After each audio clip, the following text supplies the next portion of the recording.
तो remote sensing जिसे हिंदी में सुदूर संवेदन कहते हैं, एमपीपीएससी में सीधे सीधे ये प्रश्न बनेंगे। पहला, रिमोट सेंसिंग को परिभाषित कीजिए। दूसरा, रिमोट सेंसिंग के घटक लिखिए, या फिर रिमोट सेंसिंग के तत्व बताइए। एक ऐसे बनेगा, रिमोट सेंसिंग के सिद्धांत का वर्णन कीजिए, या फिर रिमोट सेंसिंग की हिंदी में कहें तो सुदूर संवेदन की अवस्थाओं का वर्णन कीजिए। एक और क्वेश्चन बन सकता है, रिमोट सेंसिंग के लाभ बताइए, कमियां बताइए, या फिर इसके अनुप्रयोग बताइए। रिमोट सेंसिंग में 3 मार्कर्स में एक क्वेश्चन यहां से जरूर आएगा, सैटेलाइट जो अभी चर्चा में है। चर्चा में है कौन सी? जैसे कि मेगाट्रॉपिक्स। अब मेगाट्रॉपिक्स के बारे में थोड़ा बहुत तो आपको पढ़कर जाना ही पड़ेगा। इसे योहाई जो अभी चाइना ने लॉन्च की है, ये भी अभी चर्चा में है, योहाई। तो जो चर्चा में सैटेलाइट है रिमोट सेंसिंग से संबंधित, आशा करता हूं कि उसके नोट्स आप लोगों ने बना लिए होंगे। रिमोट सेंसिंग में स्पेक्ट्रम को लेके भी क्वेश्चन बनेंगे। वो कैसे क्वेश्चन बनेंगे वो हमने अंदर डिस्कस किया है। मैं आशा करता हूं कि इस बार एमपीपीएससी मेंस में यहां से वो प्रश्न उठेगा, या तो वो रिमोट सेंसिंग के प्रकार पूछेगा या फिर रिमोट सेंसिंग के अनुप्रयोग पूछेगा। तो इन पर अच्छे से फोकस करके जाना। बाकी ये पॉइंट भी एक एक बार देख लेते हैं, और जितना मेरे से हो सकता है उतना मैं आपको रिवीजन करा दे रहा हूँ। रिमोट सेंसिंग का बेसिक फंडा तो आप लोगों को मालूम ही होगा कि एक सोर्स ऑफ एनर्जी होता है, अर्थात ऊर्जा का स्रोत होता है। ऊर्जा का स्रोत कृत्रिम भी हो सकता है और प्राकृतिक भी हो सकता है। फिर एक टारगेट बिंदु होता है जहां वो सिग्नल टकराता है। फिर ये सिग्नल टकराने के बाद सेंसर के पास जाता है। यह सेंसर इस सिग्नल को एक प्रोसेसिंग स्टेशन के पास भेज देगा। प्रोसेसिंग स्टेशन इस सिग्नल में आए हुए आंकड़ों को विश्लेषित करता है और इसको फिर विश्लेषण के लिए एक यूनिट पे भेज देगा, मॉनिटर यूनिट के पास, और फिर उसके बाद हम इसको विश्लेषण करने के बाद इसका अनुप्रयोग कर सकते हैं। अगर आप देखोगे तो एक्चुअली यही है रिमोट सेंसिंग का सिद्धांत या रिमोट सेंसिंग की अवस्थाएं। सबसे पहले ऊर्जा स्रोत, फिर हमें चाहिए टारगेट, उसके बाद चाहिए सेंसर, उसके बाद प्रोसेसिंग यूनिट, फिर चाहिए एनालिसिस, और बाद में इसका करना है अनुप्रयोग। तो इस प्रकार से रिमोट सेंसिंग की बेसिक चीजें आपको मालूम है। अब यहां से जब प्रश्न बनेगा तो कैसे बनेगा वो देखो। सबसे पहले कि रिमोट सेंसिंग को परिभाषित कीजिए, यानी सुदूर संवेदन को परिभाषित कीजिए। अब सुदूर संवेदन का मतलब है कि दूर माने जो चीजें दूर रखी हों उसको संवेदन कर लेना। हमारे शरीर में जो हमारी नाक है ये सुदूर संवेदन का काम करती है। अगर कहीं पर बदबू है या खुशबू है तो हम दूर से ही उसको सूंघ के फील कर लेते हैं। हमारी जो आंखें हैं ये भी सुदूर संवेदन का काम कर रही हैं। मतलब मैं काफी दूर खड़ा हुआ हूं या आप मोबाइल देख रहे होगे तो आपकी आंख और मोबाइल के बीच में दूरी है, तो इस हिसाब से जो आंखें हैं वो भी सुदूर संवेदन का घटक है। कान भी, नाक भी सुदूर संवेदन का घटक है। तो हमारे शरीर के 3 ऐसी इंद्रियां हैं जो सुदूर संवेदन का काम करती हैं। नाक, आंख और कान दूर से ही सुन सकती हैं, देख सकती हैं और सूंघ सकती हैं। बाकी जो हमारे शरीर की चमड़ी है ये सुदूर संवेदन का काम नहीं करती। अगर आपको गर्मी फील करनी है तो उसको टच करना पड़ेगा। तो जब हम किसी को टच कर रहे होते हैं तो फिर वो रिमोट सेंसिंग नहीं है। दूर से ही देख के बता दें तो वो रिमोट सेंसिंग है। जैसे कोरोना के समय में और बुखार आने पर, 2 अलग अलग स्थितियां ले रहा हूं। बुखार आने पर डॉक्टर हमारे मुंह में एक थर्मामीटर घुसेड़ देता है और पारे को देख के बता देता है कि इतना बुखार है। उसने मुंह में घुसेड़ दिया यानी मुझे टच कर लिया, तो वो रिमोट सेंसिंग नहीं है। पर कोरोना में लोग हमारे सामने माथे पर एक बंदूक सी लगा देते थे, दूर से ही मालूम चल जाता था हमारे शरीर का टेम्परेचर कितना है। तो वो रिमोट सेंसिंग का अच्छा उदाहरण हो सकता है। कैमरे से फोटो खींच रहे हैं, रिमोट सेंसिंग का अच्छा उदाहरण हो सकता है। रिमोट सेंसिंग का चूंकि बेस आप लोगों को मालूम ही होगा, ज़्यादा डिटेल में जाने की जरूरत नहीं है। मैं तो केवल रिवीजन के पर्पज से यहाँ खड़ा हुआ हूँ। और अगर आपने रिमोट सेंसिंग को बिल्कुल नज़रअंदाज किया है तो मुझे लगता है कि आप नुकसान में जाएंगे, क्योंकि एमपीपीएससी में सभी नंबर यूनिट 30-30 नंबर की हैं, तो हमें सभी को बराबर उसमें वेटेज देना चाहिए। सुदूर संवेदन, ध्यान रखना, एक विज्ञान भी है और एक कला भी है। यानी रिमोट सेंसिंग विज्ञान भी है और कला भी है। विज्ञान इसलिए कि उसमें कुछ सिद्धांतों का प्रयोग होता है, और कला इसलिए क्योंकि अगर सैटेलाइट ऊपर तुम सेटल कर रहे हो तो वो कैसे सेटल होगी इसकी भी एक कला होनी चाहिए। हर कोई ऑर्बिट में सैटेलाइट सेट नहीं कर सकता। जैसे गाड़ी चलती है विज्ञान की सहायता से, पर गाड़ी चलाने की कला होती है। इसी प्रकार से रिमोट सेंसिंग में विज्ञान भी है और कला भी है। तो जब 5 नंबर में कहीं लिखो और कंक्लूजन लिखने के लिए आ जाए तो ये शब्द जरूर डाल देना कि यह विज्ञान के साथ साथ कला है। रिमोट सेंसिंग की परिभाषा तब बहुत अच्छी मानी जाएगी अगर उनमें ये 4 शब्द स्पष्ट रूप से दिखाई दे रहे हैं। पहला बहुविषयक, दूसरा व्युत्क्रमण सिद्धांत, तीसरा विद्युत चुम्बकीय ऊर्जा, चौथा अनुसंधान एवं मापन। यानी कि रिमोट सेंसिंग एक ऐसा बहुविषयक व्युत्क्रम सिद्धांत आधारित क्रियाकलाप है जो विद्युत चुंबकीय ऊर्जा की सहायता से दूर स्थित वस्तुओं के भौतिक गुण और रासायनिक गुणों के अनुसंधान और मापन करने की क्षमता रखता है, उसे रिमोट सेंसिंग कहते हैं। ऐसी परिभाषा बनाई जा सकती है। तो अगर आप 5 नंबर या 11 नंबर में जब क्वेश्चन आ जाए तो इन शब्दों का प्रयोग अंडरलाइन करके लिखोगे तो निश्चित रूप से आपको नंबर मिलेंगे।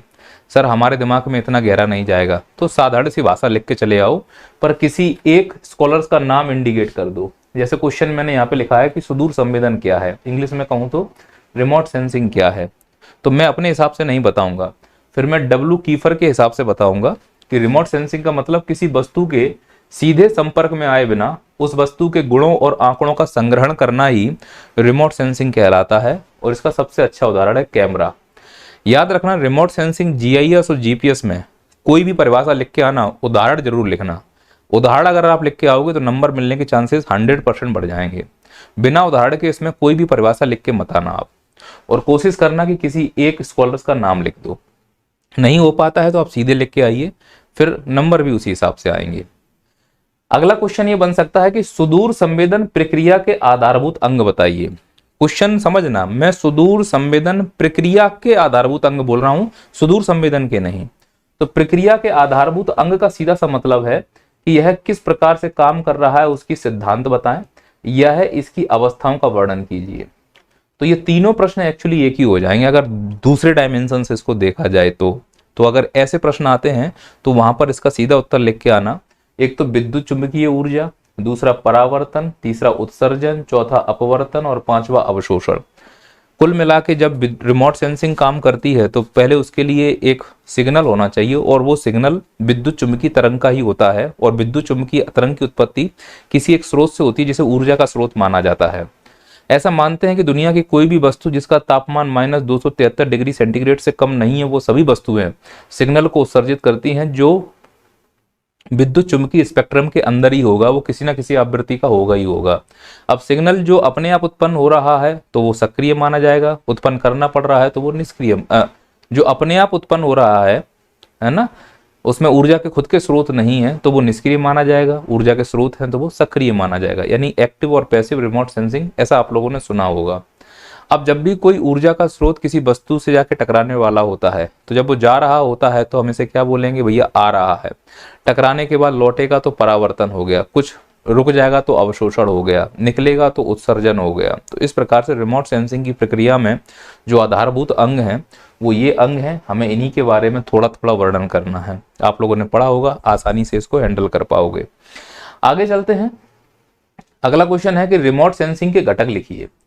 3 नंबर में भी पूछ सकता है, 5 नंबर में पूछ सकता है, 11 नंबर में पूछ सकता है। जैसे जितने नंबर में पूछे उतने नंबर में इसको एलिब्रेट कर देना। पहला घटक है ऊर्जा का स्रोत। अब ऊर्जा का स्रोत सक्रिय भी हो सकता है, निष्क्रिय भी हो सकता है। सूर्य जो है वह एक प्राकृतिक ऊर्जा का स्रोत है ना। बीम इन स्पेक्ट्रम वह एक कृत्रिम ऊर्जा का स्रोत है। तो ऊर्जा का स्रोत हमको देखना पड़ेगा कि कहां से आ रहा है। फिर देखना पड़ेगा प्लेटफॉर्म, क्योंकि जो हम रिमोट सेंसिंग के लिए सेंसर लगा रहे हैं वो किसी ना किसी प्लेटफॉर्म पे तो लगेगा ही। जैसे घरों के अंदर, कोचिंगों में, बड़े बड़े मॉल में आपने कैमरे लगे देखे होंगे, तो वो कैमरा एक सेंसर है, पर लगाया कहाँ गया है, छत पर। तो छत उसका क्या हो जाएगा, प्लेटफॉर्म हो जाएगा। ऐसे ही हवाई जहाज में कैमरा लगा लिया जाए तो हवाई जहाज में कैमरा लगा है तो हवाई जहाज उसके लिए प्लेटफॉर्म हो गया। सैटेलाइट में कैमरा लगा है तो सैटेलाइट उसके लिए प्लेटफॉर्म हो गया।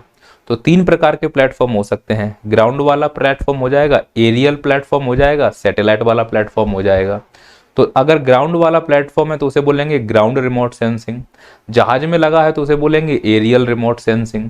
सैटेलाइट में लगा है तो उसे बोलेंगे सैटेलाइट रिमोट सेंसिंग। अब पीएससी क्या पूछेगी, सैटेलाइट रिमोट सेंसिंग की विशेषताएं बताइए, सैटेलाइट रिमोट सेंसिंग के उदाहरण बताइए, सैटेलाइट रिमोट सेंसिंग के लाभ बताइए, सैटेलाइट रिमोट सेंसिंग की कमियां बताइए, सैटेलाइट रिमोट सेंसिंग के उपयोग बताइए, अनुप्रयोग बताइए, घटक बताइए।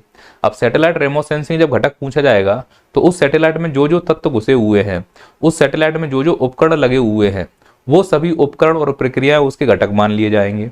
बहुत बेसिक सी बात है, अगर समझ जाएगा तो ठीक है, नहीं समझ में आ रहा है तो रट लीजिए। फिर एक और है सेंसर। क्या है बताओ भैया। सेंसर वो है जो सेंस करने का काम करेगा। जैसे कैमरे में कैमरा क्या है? सेंसर है। हमारी आंखें क्या है? सेंसर। हमारे नाक क्या है? सेंसर है। नाक कहाँ लगी हुई है? थोबड़े में। थोबड़ा क्या हो गया? प्लेटफॉर्म हो गया। आई बात समझ में कि नहीं आई? फिर आता है डिटेक्टर, जो डिटेक्ट करने का काम करेगा। सेंसर के अंदर सेंसर और डिटेक्टर में अंतर होता है। डिटेक्टर डिटेक्ट करता है आने वाले सिग्नलों को।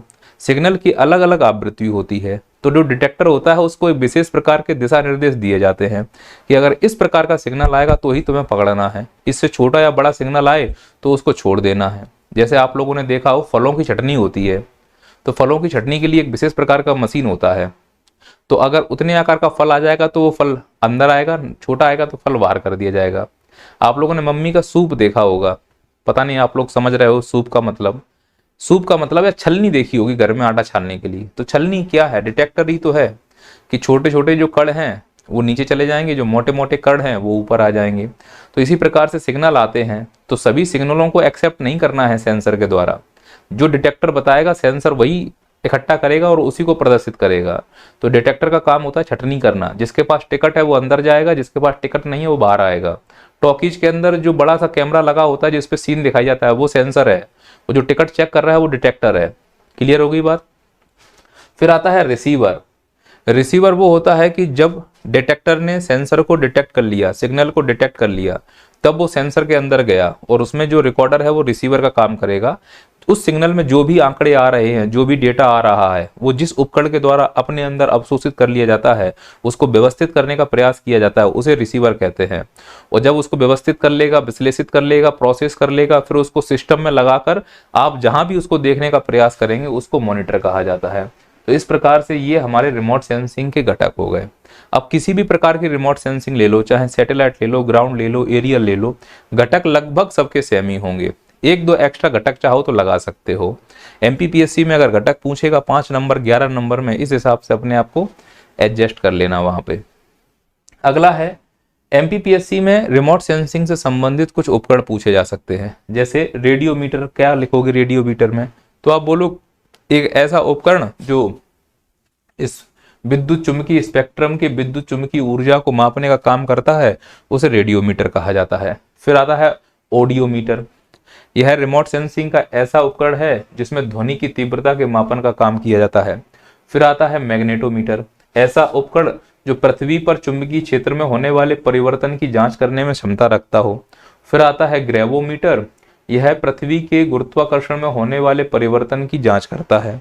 इस प्रकार के कई सारे उपकरण हैं जो रिमोट सेंसिंग में आएंगे। 3-3 नंबर में हो सकता है ये आ जाए, तो वहां थोड़ा बहुत लपेटने का काम कर पाओगे अगर रिवीजन अच्छे से हो गया है तो। फिर एक क्वेश्चन जरूर पूछा जाएगा कि बताइए रिमोट सेंसिंग के प्रकार क्या हैं। तो 5 नंबर में अगर आता है तो आप इस प्रकार से प्रकार लिख के आए। अगर 11 नंबर में आता है तो इस प्रकार से प्रकार लिख के आए। जैसे पहला है प्लेटफॉर्म के आधार पर रिमोट सेंसिंग, दूसरा है ऊर्जा के आधार पर रिमोट सेंसिंग, तीसरा है स्पेक्ट्रम आधारित रिमोट सेंसिंग, चौथा है बैंड आधारित रिमोट सेंसिंग। पर अगर इसको शॉर्ट में करना है तो क्या लिखेंगे?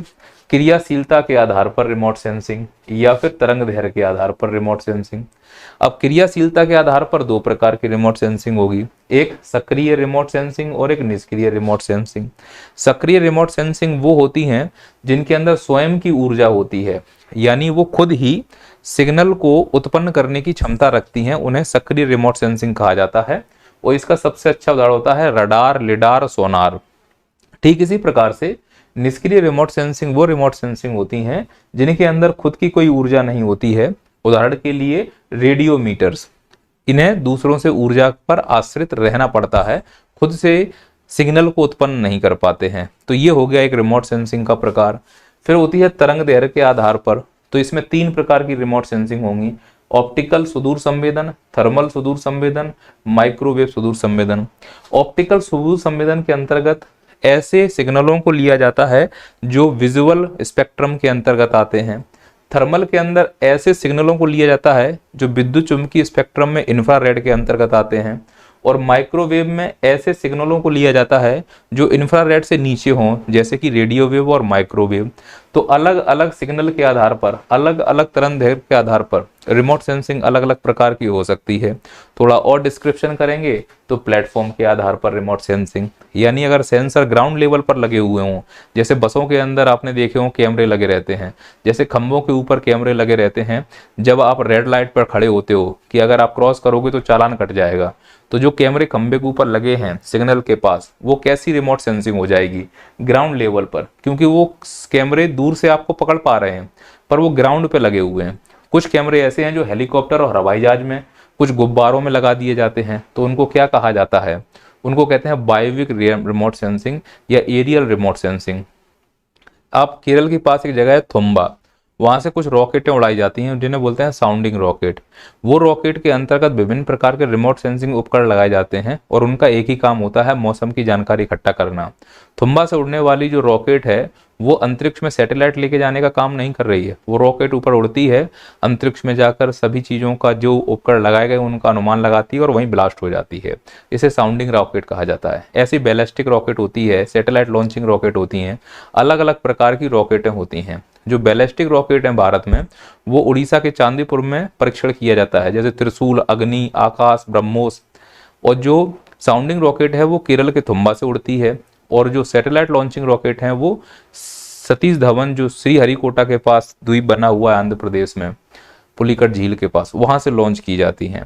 ठीक इसी प्रकार से एयरवेस या सैटेलाइट के ऊपर जो जो हम लोग बड़े बड़े कैमरा लगा के रखे हुए हैं, दुनिया भर का फोटो ले रहे हैं, मैप ले रहे हैं, वो सब सैटेलाइट रिमोट सेंसिंग के अंतर्गत आएगा। गुब्बारे में फोटो लगा के भेज दिया, satellite remote sensing, sorry aerial remote sensing के अंतर्गत आएगा। तो सैटेलाइट में लगा है तो सैटेलाइट, जहाज और गुब्बारों में लगा है तो एरियल, जमीन पे लगा है तो ग्राउंड लेवल का रिमोट सेंसिंग कहलाएगा। ठीक इसी प्रकार से ऊर्जा के आधार पर देखोगे तो कैसे आएगा, ऊर्जा के आधार पर एक्टिव और पैसिव, जैसा कि मैंने आपको बताया था।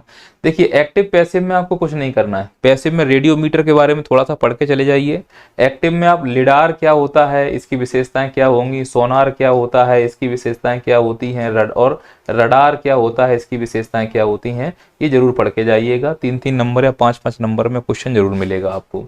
फिर स्पेक्ट्रम आधारित, मैंने बताया था कि अगर स्पेक्ट्रम, विद्युत चुंबकीय स्पेक्ट्रम में ऑप्टिकल रिमोट सेंसिंग में केवल और केवल दृश्य प्रकाश का इस्तेमाल होता है। जैसे कैमरे से फोटो खींचा तो जो सिग्नल आ रहे हैं वो दृश्य प्रकाश के अंतर्गत माने जाएंगे। फिर ऐसे होते हैं जो तुम्हें दिखाई नहीं दे रहे हैं, सिग्नल दिखाई नहीं दे रहे होते हैं, उन्हें इंफ्रारेड कहते हैं। इंफ्रारेड का मतलब जो हमने कोरोना के समय में अपने माथे पर चेक करवाया था, वो किसी को नहीं दिख रहे हैं लेकिन मशीन को दिख रहे होते हैं, तो उसे बोलते हैं कौन सी वाली, थर्मल रिमोट सेंसिंग। और उससे भी छोटा होता है, जो रेडियो की वेव्स आ रही होती हैं, उनको बोलते हैं माइक्रोवेव रिमोट सेंसिंग। तो ये स्पेक्ट्रम के आधार पर या तरंग दैर्घ्य के आधार पर होती हैं। फिर आती है बैंड आधारित, कि एक रिमोट सेंसिंग ऐसी होती है जो कम से कम 2 सिग्नल को एक साथ ले ले, कोई 2 से अधिक सिग्नल को एक साथ लेती है, कोई 100 सिग्नलों को एक साथ ले ले। तो अगर 2 सिग्नलों को ले रही है तो वो कौन सा है, ब्रॉडबैंड रिमोट सेंसिंग। 2 से अधिक को एक्सेप्ट कर रही है तो वो मल्टी स्पेक्ट्रल रिमोट सेंसिंग। भयंकर रेजोल्यूशन दे रही है तो वो हाइपर स्पेक्ट्रल रेजोल्यूशन। तो हाइपर स्पेक्ट्रल रिमोट सेंसिंग में जो सेंसर होते हैं वो बहुत गुणवत्ता वाले, बहुत महंगे होते हैं। जैसे ब्लैक एंड व्हाइट फोटो, तो वो ब्लैक एंड व्हाइट क्यों आया, क्योंकि जब हमने फोटो खींचा था और जो सिग्नल हमारे पास आए तो हमने 7 रंगों को एक्सेप्ट नहीं किया, उनमें से हमने एक ही रंग को एक्सेप्ट किया। इसीलिए जो ब्लैक एंड व्हाइट फोटो है वो किस रिमोट सेंसिंग का उदाहरण हो जाएगा, तो वो ब्रॉडबैंड रिमोट सेंसिंग का उदाहरण हो जाएगा। फिर दूसरे आते हैं कि एक फोटो में कई सारे कलर होते हैं, तो एक से अधिक कलर एक्सेप्ट हो गए तो वो मल्टी स्पेक्ट्रल, मल्टी माने 2 या 2 से अधिक, तो उसमें 2-3 कलर दिखाई दे रहे हैं। फिर आता है हाइपर स्पेक्ट्रल, मतलब 4K 8K फलानी HD ढिकानी HD वाली फोटो जिसमें कलर ही कलर दिख रहे होते हैं दुनिया भर के, वो कहलाती है सुपर हाइपर रिमोट सेंसिंग।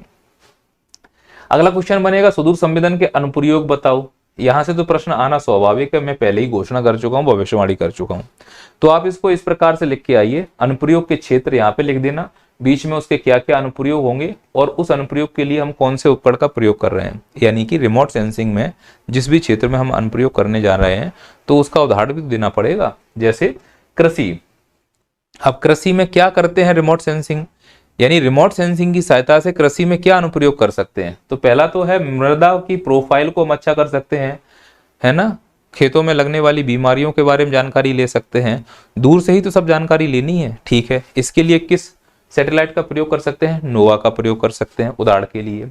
फिर दूसरा हम कर सकते हैं आपदा प्रबंधन में कि सूखा आकलन कर लें, संसाधनों का मानचित्रण कर लें, इसके लिए IRS बेस्ट एग्जाम्पल है। ठीक इसी प्रकार से पर्यावरण संरक्षण है ना, दावानल का मतलब जंगल में आग लग गई है या लगने वाली है, जल संसाधन कहाँ कहाँ उपलब्ध हैं, इसकी पूरी जानकारी लेने के लिए रिमोट सेंसिंग का प्रयोग किया जा सकता है, जैसे कि मेगाट्रॉपिक्स।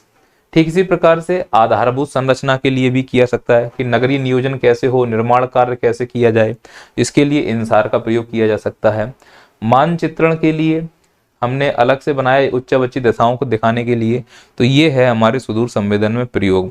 आप ऐसे लिख के आएंगे तो मेरे हिसाब से ज्यादा इंप्रेशन पड़ेगा, बाकी आपकी मर्जी जैसे चाहो। इसरो की उपलब्धियों का वर्णन करना है हमको, तो आप इसको ऐसे लिखना कि इंडियन स्पेस रिसर्च ऑर्गेनाइजेशन 1969, पहले फुल फॉर्म लिख देना। एक बार MPPSC प्री में इसका फुल फॉर्म पूछा गया था, तो वो मान के चलता है कि तुम गधे हो, तुम्हें फुल फॉर्म नहीं आता, तो अगर तुम उसको फुल फॉर्म लिख के दे दोगे तो वो खुश हो जाएगा, वो समझ जाएगा कि तुम बहुत होशियार हो, तुम्हें फुल फॉर्म आता है। फिर उसकी सीधे उपलब्धियों पे लिख देना, उपलब्धियों को साल बाई साल लिखना। जैसे 1975 में जो प्रमुख उपलब्धि थी वो प्रथम उपग्रह आर्यभट्ट को छेड़ा नहीं था। 1993 में PSLV, 2014 में पहले प्रयास में मंगल तक पहुंच गए हम। 2017 में PSLV C-37 की सहायता से 104 सैटेलाइट लॉन्च किए। 2018 में चंद्रयान 2, 2023 में चंद्रयान 3। इस प्रकार से एक लिस्ट बना लेना, और अगर ये 11 नंबर में आए तो इनकी उपलब्धियों को पॉइंट करके 11 पॉइंट लिख के आना अलग अलग साल का। आपने रट्टा लगा लिया होगा, इस प्रकार के प्रश्न जरूर आएंगे। एक और प्रश्न बनेगा कि इसरो के कोई 3 कार्यक्रम बताइए, तो 3 कार्यक्रम चंद्रयान है, मंगलयान है और गगनयान है। 3 बड़े बड़े कार्यक्रम यहाँ पे मैंने लिख दिए हैं। अगला क्वेश्चन बनेगा सुदूर संवेदी उपग्रहों के विकास परियोजना के लिए कौन कौन से इनपुट प्राप्त किए जा सकते हैं। अब विकास कहाँ कहाँ करना चाहते हो, देखो शहरीकरण के विकास में सुदूर संवेदन का प्रयोग किया जा सकता है। कैसे मालूम चलेगा कि शहर का फैलाव कितना हो रहा है, मलिन बस्तियां कितनी हैं, जल निकासी के लिए मानचित्र बनाना, कहाँ कहाँ गैस पाइप बिछाए जा रहे हैं, इन सब की जानकारी कैसे मिलेगी, रिमोट सेंसिंग और GIS GPS की सहायता से। जल प्रबंधन में इसका प्रयोग किया जा सकता है रिमोट सेंसिंग का, नदी जोड़ो परियोजना सूखा प्रभावित क्षेत्रों का आकलन करने में। ठीक इसी प्रकार से ग्रामीण विकास में परियोजना निर्माण और कृषि रकबा निर्धारण करने के लिए प्रयोग होता है। पर्यावरण प्रबंधन और आधारभूत संरचना में भी इसका प्रयोग किया जा सकता है। 5 नंबर में आएगा, उठा के ऐसे का ऐसा छाप के चले आना। मैं होमवर्क दे रहा हूं, ये होमवर्क आपको करना ही करना है। पहला होमवर्क है भारत में रिमोट सेंसिंग का इतिहास, 5 नंबर में तैयार करो, और विश्व में रिमोट सेंसिंग का इतिहास, इसको भी 5 नंबर में तैयार करो। लेकिन ध्यान रखना, जब इतिहास का प्रश्न लिखने जाओ कि फलाने का इतिहास ऐसा है, तो उत्तर को चरणों में लिखना। जैसे पहला चरण 1600 लेके 1720 के बीच में, इसमें किस प्रकार से डेवलप हुआ रिमोट सेंसिंग, तो चरण बना के उत्तर लिखने का प्रयास करना। अगला है रिमोट सेंसिंग की कमियां भी पूछ सकते हैं, लाभ भी पूछ सकते हैं। लाभ तो कई लोग लिख के आ जाएंगे, कमियों पे फोकस कर लो। जैसे प्रारंभिक लागत बहुत ज्यादा होती है। अब रिमोट सेंसिंग के लिए उपकरण लेके आओगे, कैमरे लेके आओगे, जैसे मैंने स्टूडियो लगाया, तो स्टूडियो में मैं लिख यहाँ रहा हूँ लेकिन दूर से आप मुझे देख पा रहे हो, तो इसका मतलब कैमरे में रिकॉर्ड हो रहा है, इंटरनेट मैंने लगाया होगा तब जाके तुम वो देख पा रहे हो, तो प्रारंभिक लागत ज्यादा होती है। दूसरा, रख रखाव की बड़ी समस्या है। अगर इस पैनल में एक बूंद कोई पानी डाल दे तो ये पैनल खराब हो जाएगा। मान लो किसी बच्चे ने आगे शैतानी कर दी, यहाँ पे क्लास में इतने लोग बैठे हैं, तो ऐसी कंडीशन में क्या हो जाएगा, ये पैनल खराब हो जाएगा, तो ये इसकी एक समस्या है। दुरुपयोग भी हो सकता है, बिल्कुल सही है। जो आप मोबाइल देख रहे हो वो रिमोट सेंसिंग का अच्छा उदाहरण है, कैमरा रिमोट सेंसिंग का अच्छा उदाहरण है। तो कैमरे से तुम अच्छे लोगों की फोटो खींच सकते हो, दूसरे बुरे लोगों को भी फोटो खींच सकते हो, खुफिया जानकारी भी बाहर निकाल सकते हो। आपने देखा होगा कि कई लोगों के MMS बनाकर यूट्यूब पर डाल दिए जाते हैं ब्लैकमेल करने के लिए, तो ये सब रिमोट सेंसिंग के दुरुपयोग माने जाएंगे। साइबर सिक्योरिटी बहुत खतरनाक स्थिति में आ सकती है। साथ ही साथ अंतरिक्ष का मलबा बढ़ रहा है। आप सैटेलाइट अंतरिक्ष में भेज रहे हो, जब वो यूज में नहीं रहती तो वहीं छोड़ दी जाती है, क्योंकि उसको वापस पृथ्वी पर लाने में तुम्हारे फेफड़े बाहर आ जाएंगे, बहुत खर्चा होगा। आदमी तो तुम सलामत ला नहीं पा रहे हो, जहाज फट जाते हैं, मलबा कैसे लाओगे। इस हिसाब से रिमोट सेंसिंग की कई सारी कमियां हैं जो हमें दिखाई दे रही हैं। अगला है तरंगों के आधार पर उन तरंगों के प्रकार और उनकी विशेषता बताइए। इस प्रश्न को बड़े सावधानी से समझिए। तरंगों के प्रकार पहले समझ लो कौन कौन से हैं, और प्रत्येक तरंग की विशेषता याद करके जाना है एग्जाम हॉल में। जैसे माध्यम के आधार पर तरंग, यांत्रिक तरंग, विद्युत चुंबकीय तरंग। तो प्रश्न बनेगा यांत्रिक तरंग किसे कहते हैं, इसकी विशेषता लिखो। विद्युत चुंबकीय तरंग किसे कहते हैं, इसकी विशेषता लिखो। फिर ऐसे ही कणों के आधार पर अनुप्रस्थ तरंग, अनुदैर्घ्य तरंग किसे कहते हैं, इनकी विशेषता लिखो। फिर ऊर्जा के आधार पर प्रगामी तरंग और अप्रगामी तरंग किसे कहते हैं, इसकी विशेषता लिखो। एक तीर से दो शिकार होंगे। पहला, एक तो यह मेंस में काम आएगा, पेपर थर्ड में, और रिमोट सेंसिंग में तो काम आएगा ही आएगा। अच्छा, एक बात ध्यान रखना, विद्युत चुंबकीय स्पेक्ट्रम में जितनी भी तरंगें हैं, जैसे एक्स किरण है, बाई किरण है, फलाना किरण है, ढिकाना किरण है, उन सब की विशेषताएं जरूर याद रख के जाना, है ना। गामा किरणों की कोई 3 विशेषताएं, एक्स किरणों की कोई 3 विशेषताएं, दृश्य प्रकाश की कोई 3 विशेषताएं, ये जरूर करके जाना एग्जाम हॉल में। अगला क्वेश्चन है, वायुमंडलीय खिड़की किसे कहते हैं, एटमॉस्फेरिक विंडो किसे कहा जाता है। देखिए, जो लॉन्ग वेव रेडिएशन या शॉर्ट वेव रेडिएशन जब आती है तो बादलों के द्वारा वो अवरोधित होती है। कहीं कहीं हमारे वायुमंडल में ऐसे प्लेसेस होते हैं जहां पर long wave radiation, short wave radiation easily release हो सकती हैं, खासकर लॉन्ग वेव रेडिएशन में भी रेडियो और माइक्रोवेव। तो ऐसा स्थान पृथ्वी पर जहां माइक्रोवेव, रेडियो वेव जब जा रही हों, उनको अवरोधित करने के लिए कोई भी ऊपर ना हो, तो उसे हम एटमॉस्फेरिक विंडो कहा जाता है। इसमें लिखा है कि वायुमंडल का वह हिस्सा जहां माइक्रोवेव और रेडियो वेव तरंगें स्वतंत्र संचरण कर सकती हैं, उसे एटमॉस्फेरिक विंडो या वायुमंडलीय खिड़की कहा जाता है। अगला क्वेश्चन है, सुदूर संवेदन विकिरण के कोई 3 सिद्धांत बताइए। जो विकिरण है, रेडिएशन है, उनसे संबंधित कोई 3 सिद्धांत बताने के लिए बोला है। तो पहला है वेन का विस्थापन सिद्धांत, हो सके तो 3 नंबर में तैयार कर लेना। ब्लैक बॉडी रेडिएशन, हो सके तो 3 नंबर में तैयार कर लेना। स्टेफन बोल्ट्जमैन का विकिरण संधान, हो सके तो 5 नंबर में तैयार कर लेना, नहीं तो ये थर्ड पेपर में तो प्रयोग हो ही जाएगा। जैसे एक बार एंट्रोपी आया था, है ना, जियोलॉजी में मैंने एंट्रोपी पढ़ाया था। सिग्नल के प्रकार और उनकी कमियां बताइए। अब सिग्नल कितने प्रकार के होते हैं और उनकी कमियां क्या हो सकती हैं, तो पहले सिग्नल का क्या मतलब वो समझो। सिग्नल ऐसा इलेक्ट्रोमैग्नेटिक तरंग है जो आंकड़ों को एक डिवाइस से अन्य डिवाइस में भेजने की क्षमता रखता है, उसे सिग्नल कहते हैं। सामान्यतः सिग्नल 2 प्रकार के होते हैं, एनालॉग और डिजिटल। एनालॉग और डिजिटल। अब एनालॉग क्या होते हैं, समय के साथ साथ सतत परिवर्तित होते रहते हैं। उदाहरण, वोल्टेज।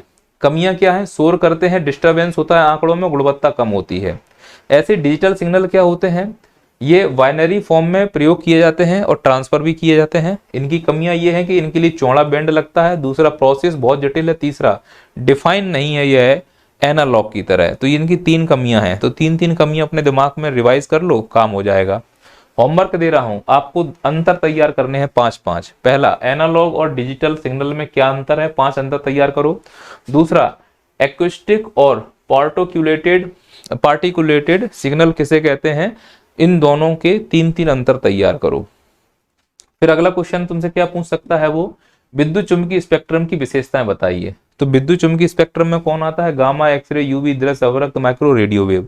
मैंने इसकी विशेषताएं कैसे बताई। गामा किरणों में लिखा है हेनरी बैकरल ने खोजा था कैंसर इलाज में। एक्सरे में रोंटगन ने खोजा था शरीर की आंतरिक संरचना में।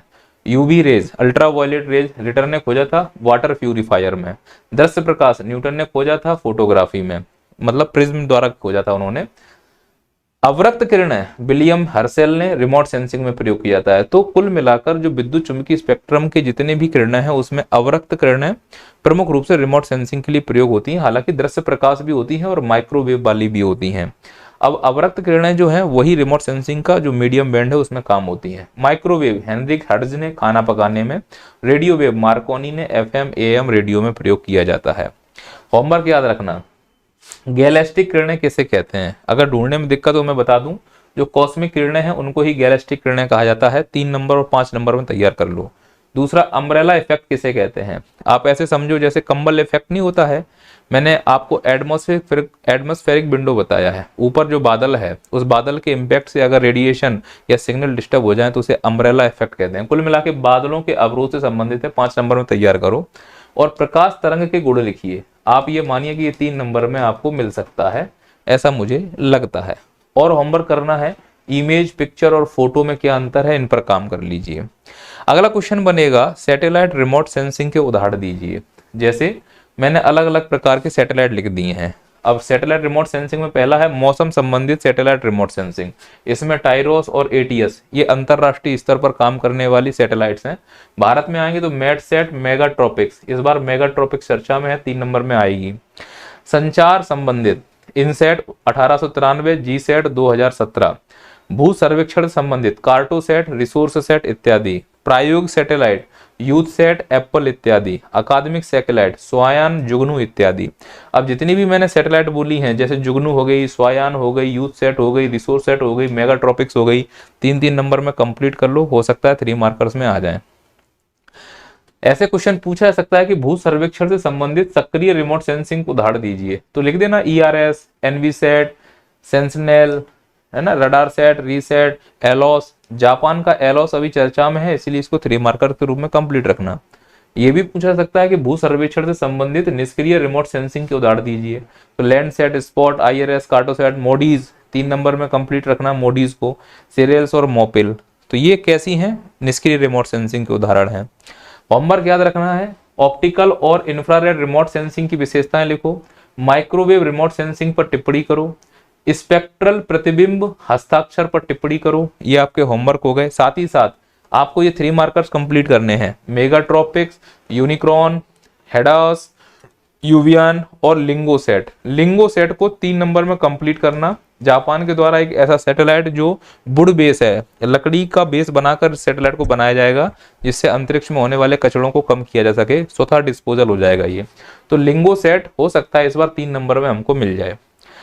एक और पूछेगा सक्रिय रिमोट सेंसिंग के उदाहरण लिखिए, तो ये सब उदाहरण है, लिडार, रडार, सोनार, ये सक्रिय रिमोट सेंसिंग के उदाहरण है। लिडार में थोड़ा सा पॉइंट याद रखना कि जो इसके लिए सिग्नल प्रयोग किए जाते हैं वो दृश्य प्रकाश के होते हैं। यह लेजर सिद्धांत पे काम करता है। इसका फुल फॉर्म है लाइट डिटेक्शन एंड रेंजिंग। हवाई जहाज के ऊपर लगाकर इसका प्रयोग कर सकते हैं। रडार जो होता है यह माइक्रोवेव और रेडियो वेव सिग्नल से संबंधित होता है। मौसम से पूरी तरह से अप्रभावित है क्योंकि यह डॉपलर प्रभाव से संबंधित है। ऐसा नहीं है कि बादल आ गए तो रडार काम नहीं करेगा। रेडियो डिटेक्शन एंड रेंजिंग इसका फुल फॉर्म है। सोनार के लिए एक्वेस्टिक सिग्नल का प्रयोग किया जाता है। एक्वेस्टिक सिग्नल वो सिग्नल होते हैं जो अपना लेंथ चेंज कर सकते हैं, दूरी से आएंगे तो अलग है, पास से आएंगे तो अलग है। जल राशियों के अंदर इसका प्रयोग किया जाता है प्रमुख रूप से। इसका फुल फॉर्म है साउंड नेविगेशन एंड रेंजिंग। ये होमवर्क है जो घर के लिए दे रहा हूं मैं। पहला, सेंसर और उसके प्रकार बहुत अच्छे से कंप्लीट कर लीजिएगा। दूसरा, स्वात किसे कहते हैं, जुगनू सैटेलाइट, अवतार सैटेलाइट, स्पेस विजन इंडिया 2005 और भुवान क्या है जो सैटेलाइट है उसके बारे में कंप्लीट कर लीजिएगा। रिवीजन में रिमोट सेंसिंग में जो हो सकता मैंने करा दिया। कल GIS और GPS पर भी बात कर लूंगा। अगर अच्छे से रिवीजन नहीं है, 30 नंबर की यूनिट है, आप कितने नंबर ले सकते हैं, डिसाइबल यूनिट है। आपदा प्रबंधन, रिमोट सेंसिंग, पर्यावरण और ऊर्जा, ये वो यूनिट है जो आपका सिलेक्शन डिसाइड करते हैं। 120 नंबर ये है, और इन 120 नंबरों में से 80 नंबर लाए जा सकते हैं। मैं चैलेंज के साथ बोल रहा हूँ ये बात को। पहला डायमेंशन बनेगा परिचय को लेकर। इसमें हो सकता है वो हमसे पूछ दे GIS की परिभाषा। तो जब भी हमसे कोई परिभाषा पूछे तो किसी स्कॉलर को आधार बनाकर परिभाषा लिखना। जैसे कार्बो की परिभाषा लिख दो, अपने मन से कोई परिभाषा मत लिखना। दूसरा, हमसे पूछा जा सकता है फुल फॉर्म, है ना। कई लोग GIS को जियोग्राफिकल बोल देंगे, जियोग्राफिकल नहीं है, जियोग्राफिक है। तो ये पॉइंट याद रखना है कि इसका फुल फॉर्म कैसे होगा, पूरा फुल फॉर्म अच्छे से याद कर लो। तीसरा, एक प्रश्न ये भी पूछा जा सकता है, कब और कहां पहली बार GIS का प्रयोग हुआ। ऐसा ही सीधा प्रश्न बना सकते हैं, क्योंकि आपदा प्रबंधन में MPPSC ने एक बार मेंस में 3 नंबर में पूछा था कि उत्तराखंड में जो बाढ़ आई थी वो कब और क्यों आई। तो ऐसे वो गोलू टाइप के प्रश्न जरूर बनाएंगे, और हम इन्हीं में मात खा के आ जाते हैं क्योंकि हम बहुत हाई फाई पढ़ के जा रहे होते हैं। दूसरा, GIS के इतिहास से प्रश्न बन सकता है। मैं बोल सक रहा हूं बन सकता है। तो जब भी इतिहास से प्रश्न बने तो जैसे मैंने आपको क्लास में पढ़ाया था, इसको 3 चरणों में करना है। जो पहला चरण है वो विश्व स्तर पर बताना है कि GIS कैसे आया। फिर दूसरे चरण में ये बताना है कि भारत में कैसे प्रयोग हो रहा है। और तीसरे चरण में ये बताने का प्रयास करना कि हमारे मध्य प्रदेश में कैसे प्रयोग हो रहा है। आप जानते हो कि जो नए CM आए हैं उन्होंने GIS का बहुत अच्छे से प्रयोग किया है। जितने भी राजस्व विभाग हैं उसमें वेब GIS कॉन्सेप्ट लागू कर दिया है, और आंकड़ों को इकट्ठे करने का काम, डिजिटलाइजेशन करने का काम, व्यवस्थित करने का काम शुरू हो गया है।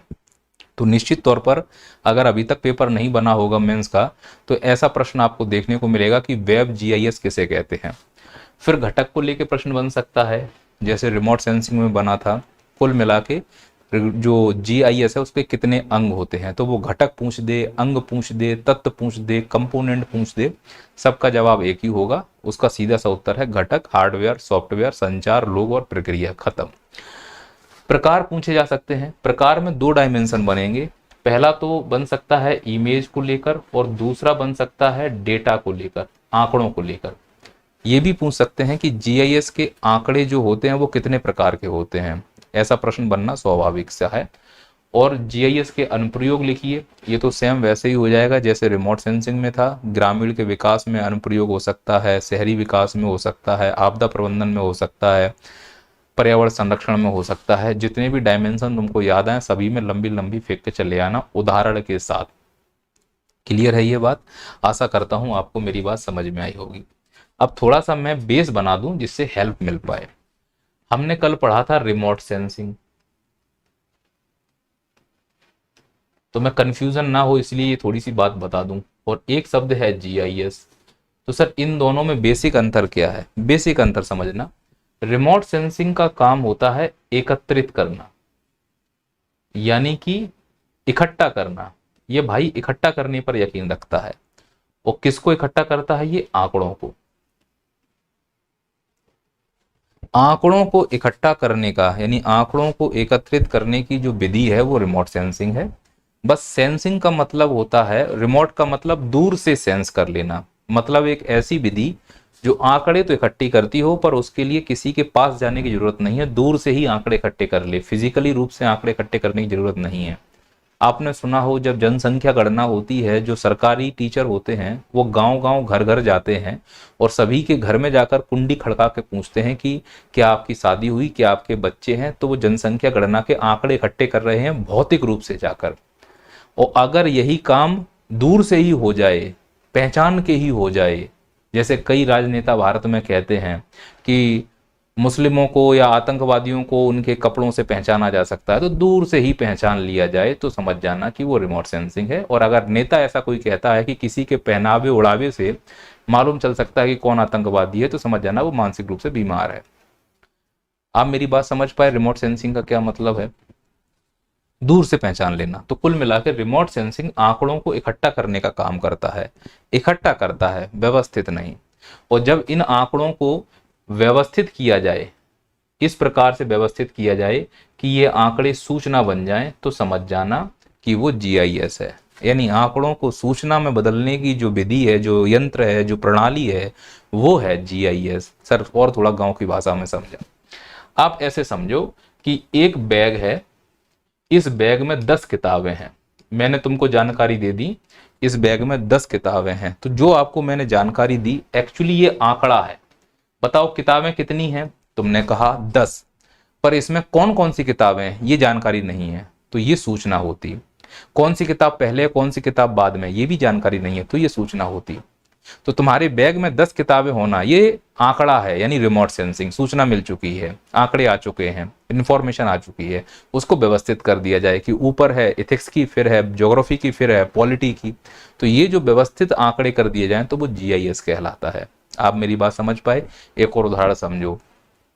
आपने एयरपोर्ट पर देखी होगी एक बहुत बड़ी मशीन रहती है, जब आप अंदर जाते हैं या किसी बड़े बड़े मॉल में देखी हो तो वो आपके सामान को चेक करती है एक्सरे मशीन के द्वारा। सोचो आपके सूटकेस में या आपके बैग में जो सामान है उसमें 2 किताबें हैं, एक मोबाइल है, एक पर्स है। और जैसे ही उसमें स्कैन हुआ तो केवल वो ये बता पाएगा कि इसमें 2 किताबें हैं, एक पर्स है और एक मोबाइल है। पर वो ये नहीं बताएगा कि किताब और पर्स किस कंपनी के हैं और किताब और मोबाइल किस कंपनी का है। अगर तुमको कोई ये बता दे कि उसके अंदर जो मोबाइल है वो फलानी कंपनी का है तो वो जीआईएस हो जाएगा। वो केवल ये बता पाए कि इसमें एक मोबाइल है तो वो रिमोट सेंसिंग हो जाएगा। दूर से बता पा रहे हैं, टच करके नहीं। आप मेरी बात समझ पाए? जैसे बाबा बागेश्वर धाम, वो ये बता देते हैं लोगों को कि तुम्हें ये समस्या है तो ये रिमोट सेंसिंग है। तुम्हें पर्टिकुलर किडनी की समस्या है तो ये जीआईएस है। आप मेरी बात समझ पाए? चलिए अब क्वेश्चन क्या बनेगा? पहला कि जीआईएस क्या है, परिचय से प्रश्न बन सकता है। तो तुमको इतना मालूम है कि मोटी मोटी बात तो मुझे इतना लिखना है कि आंकड़ों को सूचना में बदलने की संयुक्त प्रक्रिया का तंत्र जीआईएस है। यानी जीआईएस एक ऐसा तंत्र है जो आंकड़ों को सूचना में बदल सकता है। अब इस तंत्र में कई सारे अंग होंगे, क्योंकि तंत्र कैसे बनेगा हमने क्या पढ़ा, ये शरीर एक तंत्र है। अंग तंत्र सुना होगा, 2 या 2 से अधिक अंग बन के अंग तंत्र बनाते हैं। उसके लिए 2 ऊतक मिलते हैं, फिर 2 कोशिकाएं मिलती हैं, इस प्रकार से पूरा प्रोसेस होता है। तो यदि जीआईएस एक तंत्र है तो उसके कई सारे अंग होंगे। तो जीआईएस किससे मिलकर बनता है? मानव से। और किससे मिलकर बनेगा? हार्डवेयर से। हार्डवेयर का मतलब होता है कंप्यूटर, क्योंकि आंकड़ों को डिजिटल रूप से इकट्ठा करना होता है। फिर इस कंप्यूटर को चलाने के लिए चाहिए सॉफ्टवेयर, और इस सॉफ्टवेयर के लिए चाहिए संचार, या तो इंटरनेट चाहिए या फिर कोई व्यक्ति इसको आकर चलाए। तो कुल मिलाकर जो इस तंत्र के अंग हैं, इन्हीं को जीआईएस का घटक कहा जाता है। तो 3 नंबर में अगर पूछा जाए कि जीआईएस के कोई 3 घटक लिखिए, तो पहला मानव लिखना, फिर हार्डवेयर लिखना, फिर सॉफ्टवेयर लिखना।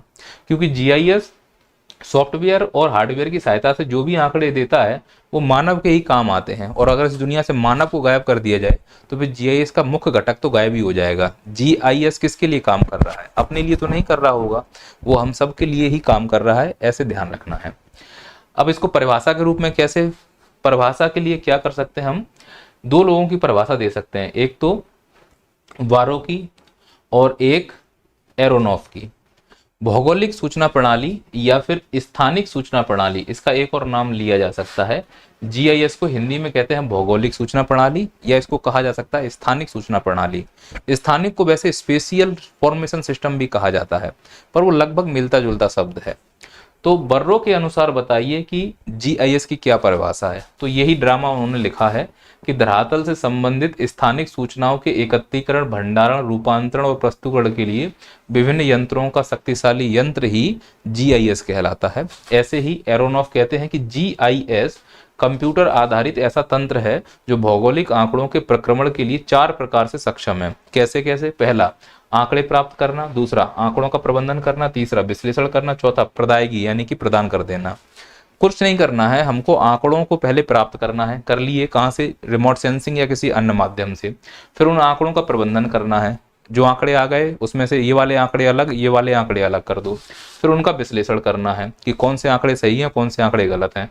जब सब कुछ हो जाए, उनको व्यवस्थित करके प्रयोग करने के लिए हमको दे दिए जाते हैं। यही है रिमोट जीआईएस। अब हो सकता है ऐसा प्रश्न पूछ दिया जाए कि रिमोट सेंसिंग और जीआईएस में क्या अंतर है, इस अंतर को बताइए। तो देखिए, इसके अंतर को ऐसे कर सकते हैं कि रिमोट सेंसिंग का काम होता है आंकड़ों को एकत्रित करना, भौतिक रूप से नहीं, अभौतिक रूप से, दूर से ही। जबकि जीआईएस क्या होता है? आंकड़ों को व्यवस्थित करता है। कौन से आंकड़े? केवल रिमोट सेंसिंग वाले नहीं, कोई भी आंकड़े आ जाएं, चाहे वो रिमोट सेंसिंग से आए हो या भौतिक रूप से आए हो, भाई का काम है आंकड़ों को व्यवस्थित करना। अब ऐसा नहीं है कि जनगणना वाले व्यक्ति घर घर जाकर जो जनसंख्या के आंकड़े लेकर आ रहे हैं और जीआईएस बोल दे भाई मैं इनको इकट्ठा नहीं करूंगा, गलत बात है। कुल मिला के जीआईएस एक प्रकार से अकाउंटिंग सिस्टम होता है जो आंकड़ों को व्यवस्थित करता है। जैसे कि आपके किताब में देखा हो, किसी भी किताब में शुरू में जो इंडेक्स दिया जाता है ना कि इतने पन्ने पर ये वाला टॉपिक मिलेगा, तो वो व्यवस्थित करके दिया जा रहा है कि जैसे ही आप 76 नंबर पेज खोलोगे तो फलाने नंबर का टॉपिक खुल जाएगा। यही है जीआईएस, और उसमें जो दिया गया है वो सब आंकड़े हैं, अगर उनको व्यवस्थित कर दिया जाए तो वो इन्फॉर्मेशन है। तो उन इन्फॉर्मेशन को ही जीआईएस कहा जाता है। अब जैसे मैं ये पढ़ा रहा हूँ, यह तो सभी जगह बिखरा हुआ है, मैं क्या कर रहा हूँ, इनको व्यवस्थित करने का प्रयास कर रहा हूँ और एक सीक्वेंस में रिवीजन करा रहा हूँ। तो इस हिसाब से सच में मैं जीआईएस भी पढ़ा रहा हूँ। क्लियर है? अगला है कि ये वास्तव में अधिकांश रूप से विज्ञान है। रिमोट सेंसिंग में तकनीक का बड़ा इस्तेमाल है, satellite, camera, sensor, radio, electric मेडिएशन का जो स्पेक्ट्रम है वो सब इसमें आते हैं। हालांकि रिमोट सेंसिंग कला भी है, पर ये अधिकांश विज्ञान है, और जो जीआईएस है वो विज्ञान भी है, पर वो अधिकांश कला है। मतलब समझना, कंप्यूटर चलाना विज्ञान के साथ साथ कला भी है। अब जो हमारे यहाँ टाइपराइटर वाले भैया बैठते हैं, उनसे मैं कहता हूँ कि एक काम करो, पीपीटी सेट कर दो, तो पीपीटी में कौन सी चीज कहाँ सीक्वेंस लगानी है, किस अंक को कहाँ डालना है, ये उनकी कला है। तो आपने देखा होगा जो सीट बनाई जाती है रिजल्ट की वगैरह वगैरह, उसमें सीक्वेंस लगाना, ये सब क्या है? कला है। सब कोई सेट कर सकता है? नहीं। अगर मैं पीपीटी बनाऊंगा तो बहुत घटिया बनाऊंगा, इसीलिए मैं अपने हाथ से लिखा हुआ ही करता हूँ। मुझे किसी की पीपीटी समझ में नहीं आती है। हाँ, एप्लीकेशन में पीपीटी यूज करता हूँ क्योंकि उसमें कोर्स रिकॉर्ड करना पड़ रहा है, इसीलिए उस पीपीटी का यूज केवल मैं एप्लीकेशन में करता हूँ। और यूट्यूब के लिए तो मैं सिर्फ हाथ से लिख के ही पढ़ाता हूँ, क्योंकि उसमें मुझे मजा आता है। सूचना जो मिलती है बहुत जटिल होती है, यानी कि जो भी हमको आंकड़े मिलते हैं रिमोट सेंसिंग में वो बहुत जटिल होते हैं, पर उनको सूचना के रूप में प्रयोग करना बड़ा मुश्किल हो जाता है। जबकि जीआईएस में ये है कि जो भी इसमें आंकड़े आते हैं, इन आंकड़ों को इतने अच्छे से व्यवस्थित कर दिया जाता है कि किसी भी प्रकार की समझने में कोई समस्या नहीं होती। एक और बात है कि इसको अधिक समय और श्रम की आवश्यकता नहीं होती है रिमोट सेंसिंग में। ऐसा है कि ऊपर एक बार सैटेलाइट चली गई, फिर एक व्यक्ति भी उसको नियंत्रित करता रहे। तुमने ड्रोन देखा है, ड्रोन उड़ाकर ऊपर ले जाओ, एक व्यक्ति आराम से उसको उड़ा सकता है, कैमरे वाला अकेला फोटो खींच सकता है। जीआईएस में ऐसा नहीं है, इसके लिए बहुत ज्यादा कौशल की आवश्यकता होती है, हर किसी की बात नहीं होती है आंकड़ों को व्यवस्थित करना। जैसे चार्टेड अकाउंट जो करते हैं वो आंकड़ों को ही तो व्यवस्थित करते हैं, कंपनियों की सीट संभालते हैं, देखते हैं कितना साल तुमने कमाया, कितने का तुमने गवाया, कहाँ तुमने लोन लिया, कहाँ तुमने फंसाया, इन सबको मैनेज करने के बाद एक साल भर की सीट तैयार करते हैं जिससे तुम्हारी कंपनी का बैलेंस अच्छा दिखाई दे। तो तुम्हारे सभी आंकड़ों को वो ऐसे व्यवस्थित करते हैं कि सूचना इतनी स्पष्ट लिखे कि लोगों को शक ना हो, इसीलिए तो सीए रखे जाते हैं। तो सीए एक प्रकार से जीआईएस का ही काम करते हैं, वो तुम्हारी फैली हुई आंकड़ों को सूचनाओं में बदलते हैं। रिमोट सेंसिंग में जो भी इमेज बनते हैं या जो भी आउटपुट आता है वो एफसीसी और एनसीसी के फॉर्म में बनता है, यानी कि नेचुरल कलर कंपोजिशन या फॉल्स कलर कंपोजिशन, इस फॉर्म में बनते हैं रिमोट सेंसिंग में। जबकि जीआईएस में प्रयोग करते हैं हम डेटा में रोस्टर या वेक्टर विधि का, ये पॉइंट याद रखना है। तो इसमें जो डेटा का आउटपुट होता है वो रोस्टर और वेक्टर विधि से होता है, इसमें जो डेटा का आउटपुट होता है वो एफसीसी और एनसीसी के फॉर्म में होता है। तो ये 3 या 4 5 हमने अंतर किए हैं। तो आज चढ़ जाओ मेरे ऊपर, आओ।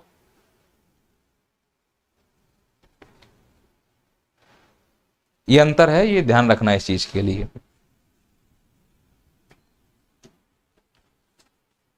जीआईएस के उद्देश्य बताओ, ऐसे एक क्वेश्चन पूछा जा सकता है कि जीआईएस के उद्देश्य बताओ।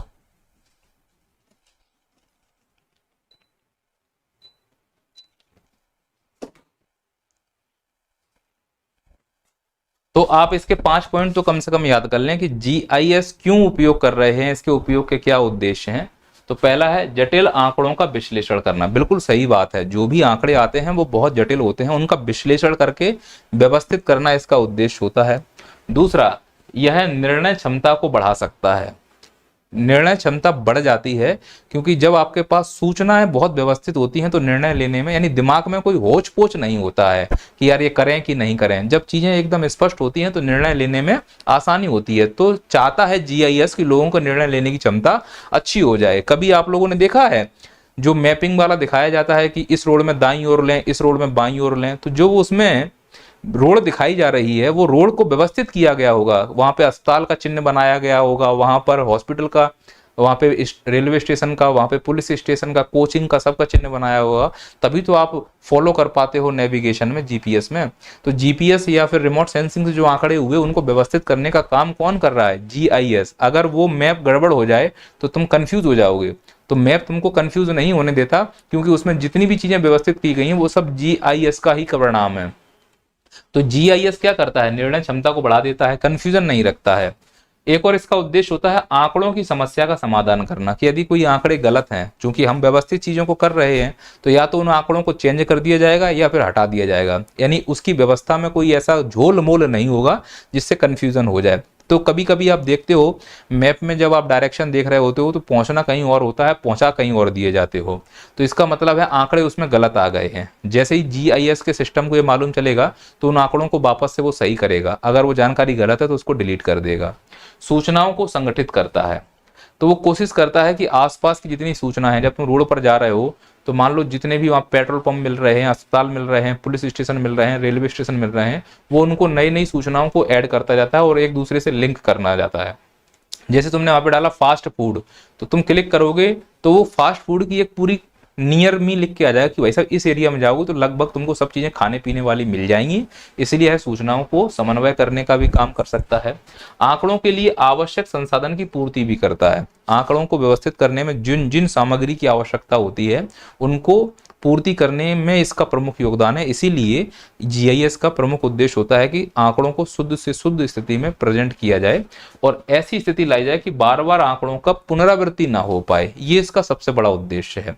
ऐसा नहीं कि कोई आंकड़ा बार बार रिपीट हो रहा है। तो जीआईएस के अगर उद्देश्य आएंगे तो इनमें से कोई 5 उद्देश्य आप रट लेना।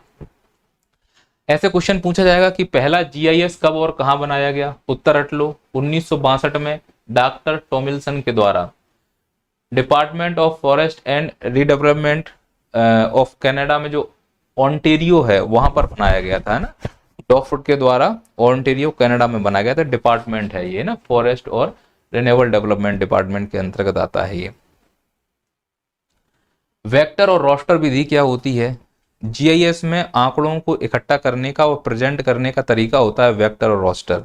आप ऐसे समझो कि अगर हाथ से चित्र बनाया जाए तो वो वेक्टर विधि है, और अगर फोटो दिखा के बताऊं तो वो रोस्टर विधि है। सीधी सी बात है, तुमसे कोई पूछता है कि भैया फलानी जगह कहाँ बनेगी, तो मैं बोलता हूँ देखो ये चौराया मिलेगा, यहाँ से ऊपर जाओ, वहां से ऐसे लेफ्ट मुड़ जाना तो तुमको वो स्थान मिल जाएगा।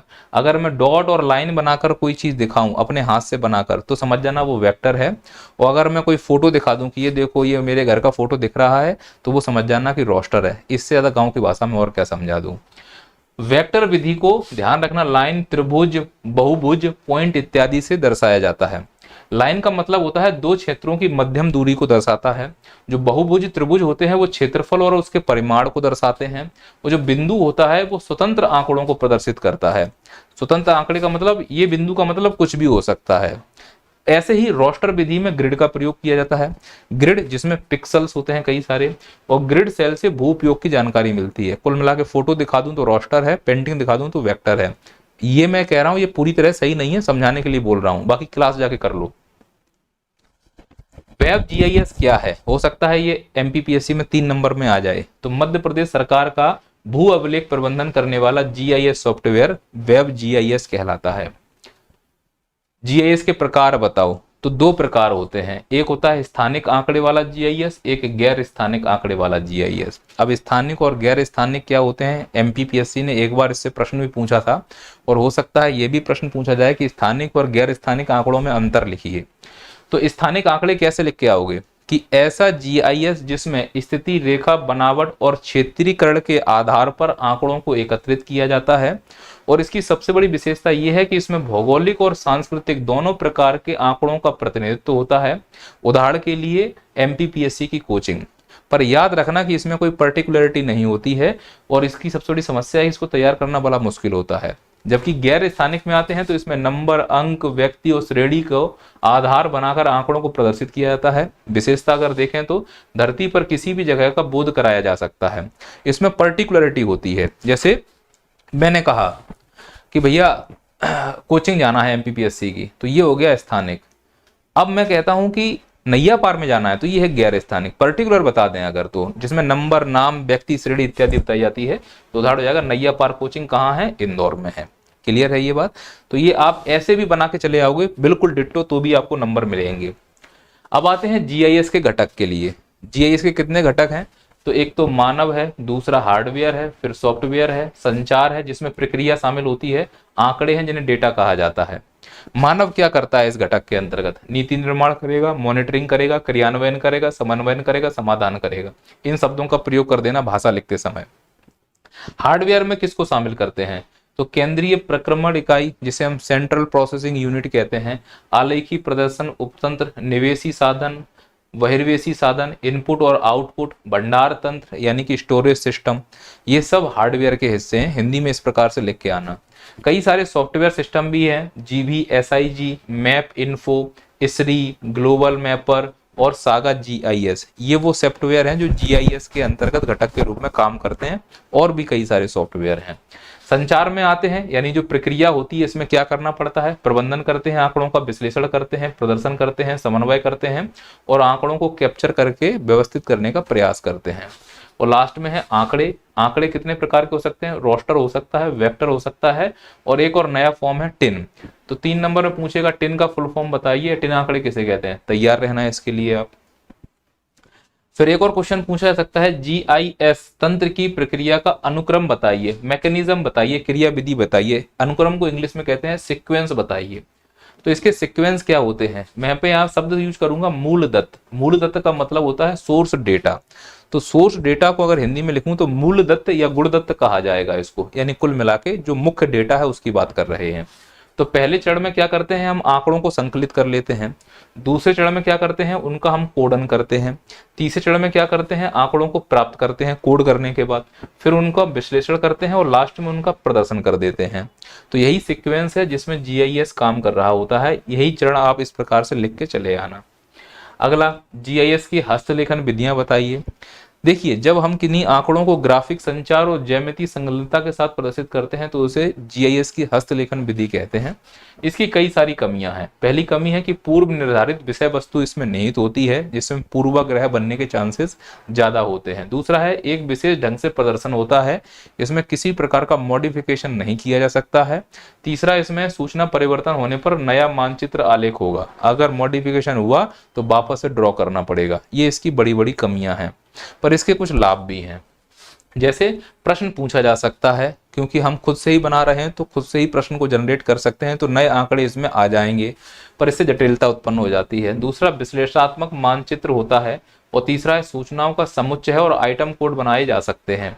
ये इसके प्रमुख लाभ हैं। इन लाभों को आप रट लीजिए, काम आएंगे आपके।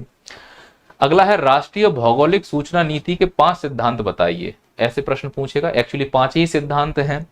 तो यह जो राष्ट्रीय भौगोलिक सूचना नीति है, यह national institute of advance study Bengaluru के द्वारा तैयार की गई है। और इसमें जो 5 सिद्धांत है वो इस प्रकार से। पहला है राष्ट्रीय मानचित्र नीति। इसमें क्या होता है कि हमें मानचित्र जो आंकड़ों संबंधित है उनका दायरा, वितरण और पहुंच को सुनिश्चित किया जाता है और इसमें परिभाषित भी किया गया है।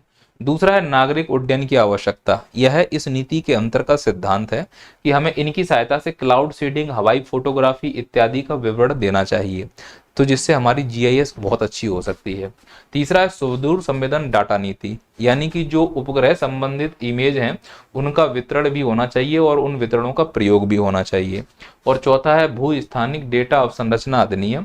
इसमें डेटा के लिए पहुंच और उपयोग को परिभाषित किया गया है। और अंतिम है राष्ट्रीय डेटा साझा और अभिगम्यता नीति, जिसमें आंकड़ों की खुली पहुंच की घोषणा को सुनिश्चित किया गया है। इस प्रकार से इसमें 5 सिद्धांत हैं। मेरी बातें समझ में नहीं आ रही तो क्लास देखो जाके। मेंस की तैयारी कर रहे हो, रिवीजन के लिए क्लास है, उम्मीद है ये सब पढ़ा होगा तुम लोगों ने।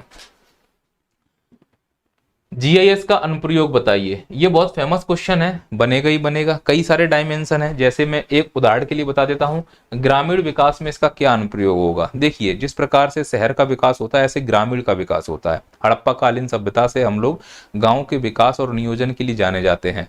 अगर किसी गाँव का हमें विकास करना है तो उसकी 3D मैपिंग करने में जीआईएस हेल्प कर सकता है। साथ ही साथ भू स्वामित्व के निर्धारण में जीआईएस हेल्प कर सकता है। योजना भी चलाई जा रही है स्वामित्व योजना, जिसमें जीआईएस के इनपुट स्पष्ट रूप से शामिल हैं।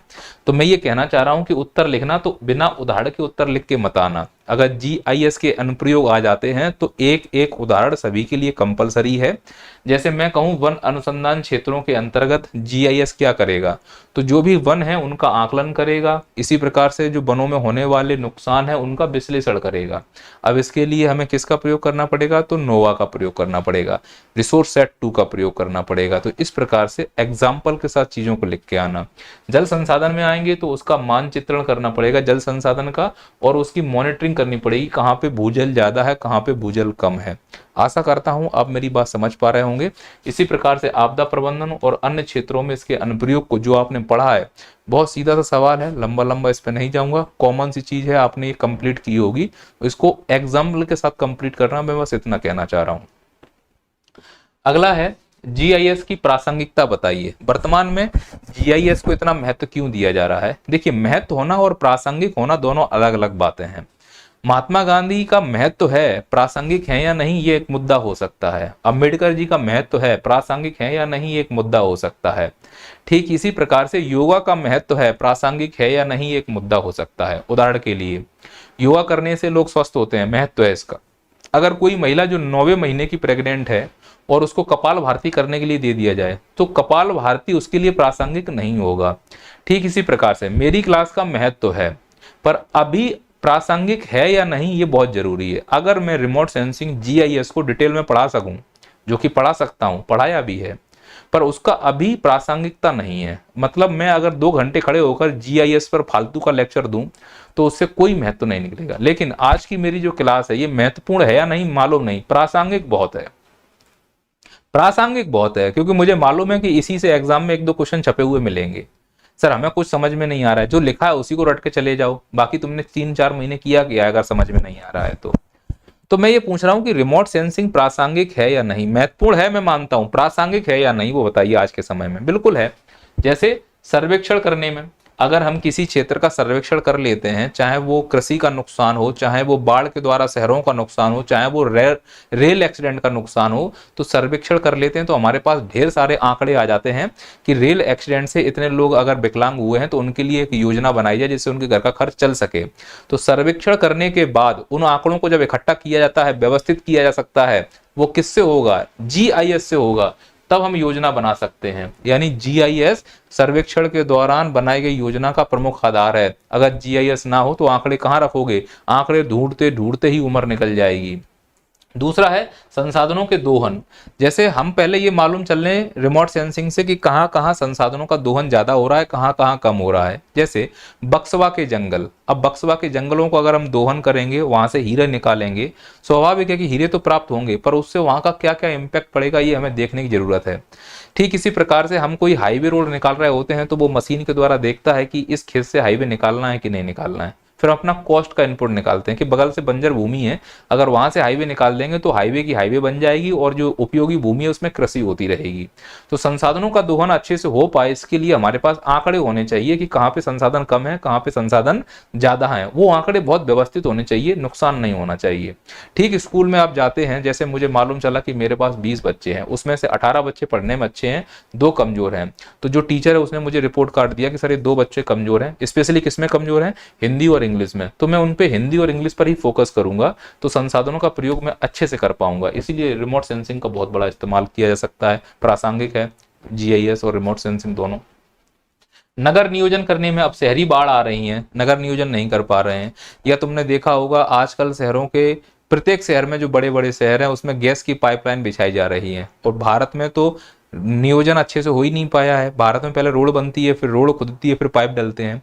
कभी कभी जेसीबी वाला रोड खोदते समय या फावड़े चलाने वाला रोड खोदते समय उस पाइप पर फावड़ा मार देता है जिसमें गैस भरी हुई है, क्योंकि गैस तो पाइपलाइन बिछ चुकी है पीले पीले रंग की। तो अगर खोदने वाले को नक्शा दे दिया जाए कि भाई साहब इसके आसपास पाइपलाइन होगी गैस की, इसके आसपास पानी वाली पाइपलाइन होगी, इसके आसपास सीवर वाली पाइपलाइन होगी, अगर टूट गया तो समस्या हो जाएगी, तो उसके पास एक मैप होता है जिससे कि वो नियोजन करने में हेल्प कर पाए। वो मैप में जो व्यवस्थित चीजें दी गई हैं कि यहाँ पे पाइप है, यहाँ पे फलाना है, यहाँ पे ठिकाना है, वो सब किसकी देन है? जीआईएस की। इसीलिए जीआईएस की अपनी एक प्रासंगिकता है मेरे हिसाब से। अगला, भौगोलिक सूचना तंत्र की प्रमुख परियोजनाएं बताइए। भारत में भौगोलिक सूचना तंत्र को मजबूत करने के लिए कई सारी परियोजनाएं चलाई जा रही हैं, जैसे सामाजिक लाभ प्रबंधन प्रणाली परियोजना, आकांक्षी जिले परियोजना, औद्योगिक सूचना प्रणाली संबंधित परियोजना, खनन निगरानी संबंधित परियोजना, जल क्षेत्र निगरानी संबंधित परियोजना। ऐसा प्रश्न आएगा तो नहीं, पर तैयार रहना, थोड़ा बहुत भी अगर लिख दोगे तो काम हो जाएगा। अगला है जीआईएस के सिद्धांत बताइए। जीआईएस के सिद्धांत और घटक में अंतर है। सिद्धांत क्या है, उसकी प्रक्रिया समझाओ, संचार कैसे करता है। तो पहले तो वो आंकड़ों को संग्रहण करता है, फिर आंकड़ों का प्रबंधन करता है, फिर उनका मूल्यांकन करता है, फिर उनको तैयार करता है परिणाम के लिए, और बाद में अनुप्रयोग के लिए प्रदर्शित कर देता है, जैसा कि मैंने शुरू में आपको बताया था। अगला है जीआईएस के प्रकार बताओ। जीआईएस आंकड़े के प्रकार नहीं, जीआईएस के प्रकार बताओ। तो एक तो है प्रोफेशनल जीआईएस, एक है एंटरप्राइज जीआईएस, एक है बहुआयामी जीआईएस। अगला है वेक्टर के गुण और दोष बताओ। वेक्टर, जो रोस्टर और वेक्टर मैंने आपके सिखाए हैं, उसके गुण और दोष भी पूछे जा सकते हैं। तो वेक्टर का गुण तो ये है कि डेटा का वास्तविक रेगुलेशन प्रदर्शित करता है, और दूसरा है डेटा रूपांतरण आवश्यक नहीं। जबकि इसके कई सारे दोष भी हैं, जैसे टोपोलॉजिकल संरक्षण में परिवर्तन हो सकता है। दूसरा, टीआईएन फिल्टर करना इसके लिए बहुत जटिल हो जाता है। टीआईएन आंकड़ों का एक प्रकार है। रोस्टर के गुण और दोष बताओ। तो रोस्टर में विस्तृत एवं बड़ी छवि बनती है, इसका गुण है। दूसरा है डेटा विश्लेषण बहुत आसान हो जाता है, पर दोष भी है। सेल का आकार रेगुलेशन पर निर्भर करता है, रेजुलेशन पर निर्भर करता है। जैसा रेजुलेशन होगा वैसा सेल का आकार होगा, और पिक्सल नियंत्रित नहीं हो सकती, ज्यादा बड़ा करोगे तो पिक्सल फट जाएंगी। ये रोस्टर की समस्या है। आगे पूछा जा सकता है कि जीआईएस के कोई 3 लाभ बताओ। पहला, निर्णय लेने की क्षमता को विकसित करता है। दूसरा, जटिल आंकड़ों को सहज सूचना बनाता है। तीसरा, भौगोलिक और विषयगत आंकड़ों का विश्लेषण करता है। ये इसके प्रमुख 3 लाभ हैं। अगला होमवर्क है जो आपको करके आना है। पहला, विक्स ब्रूम, पुश ब्रूम, ये सेंसर होते हैं, इनके ऊपर तैयारी कर लो।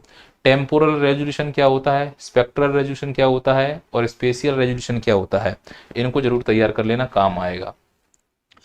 जितना हो सकता था मैंने आपको रिमोट सेंसिंग और जीआईएस के रिवीजन करा दिया। कल जीपीएस की बात करेंगे, और जल्दी जल्दी इसलिए बोल रहा हूँ जिससे 30 से 35 मिनट में आपका समय बचा पाऊँ, क्योंकि मुझे मालूम है आप लोग व्यस्त हैं आंसर राइटिंग करने में, रिवीजन करने में।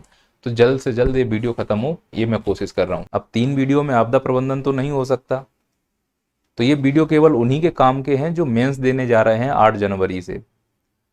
और मैं ये नहीं कह रहा हूँ कि मेरे वीडियो देखने के बाद हूबहू प्रश्न फंस जाएंगे, मैं इसका दावा नहीं कर रहा हूँ और मेरी औकात भी नहीं है कि मैं प्रश्न फंसा पाऊँ।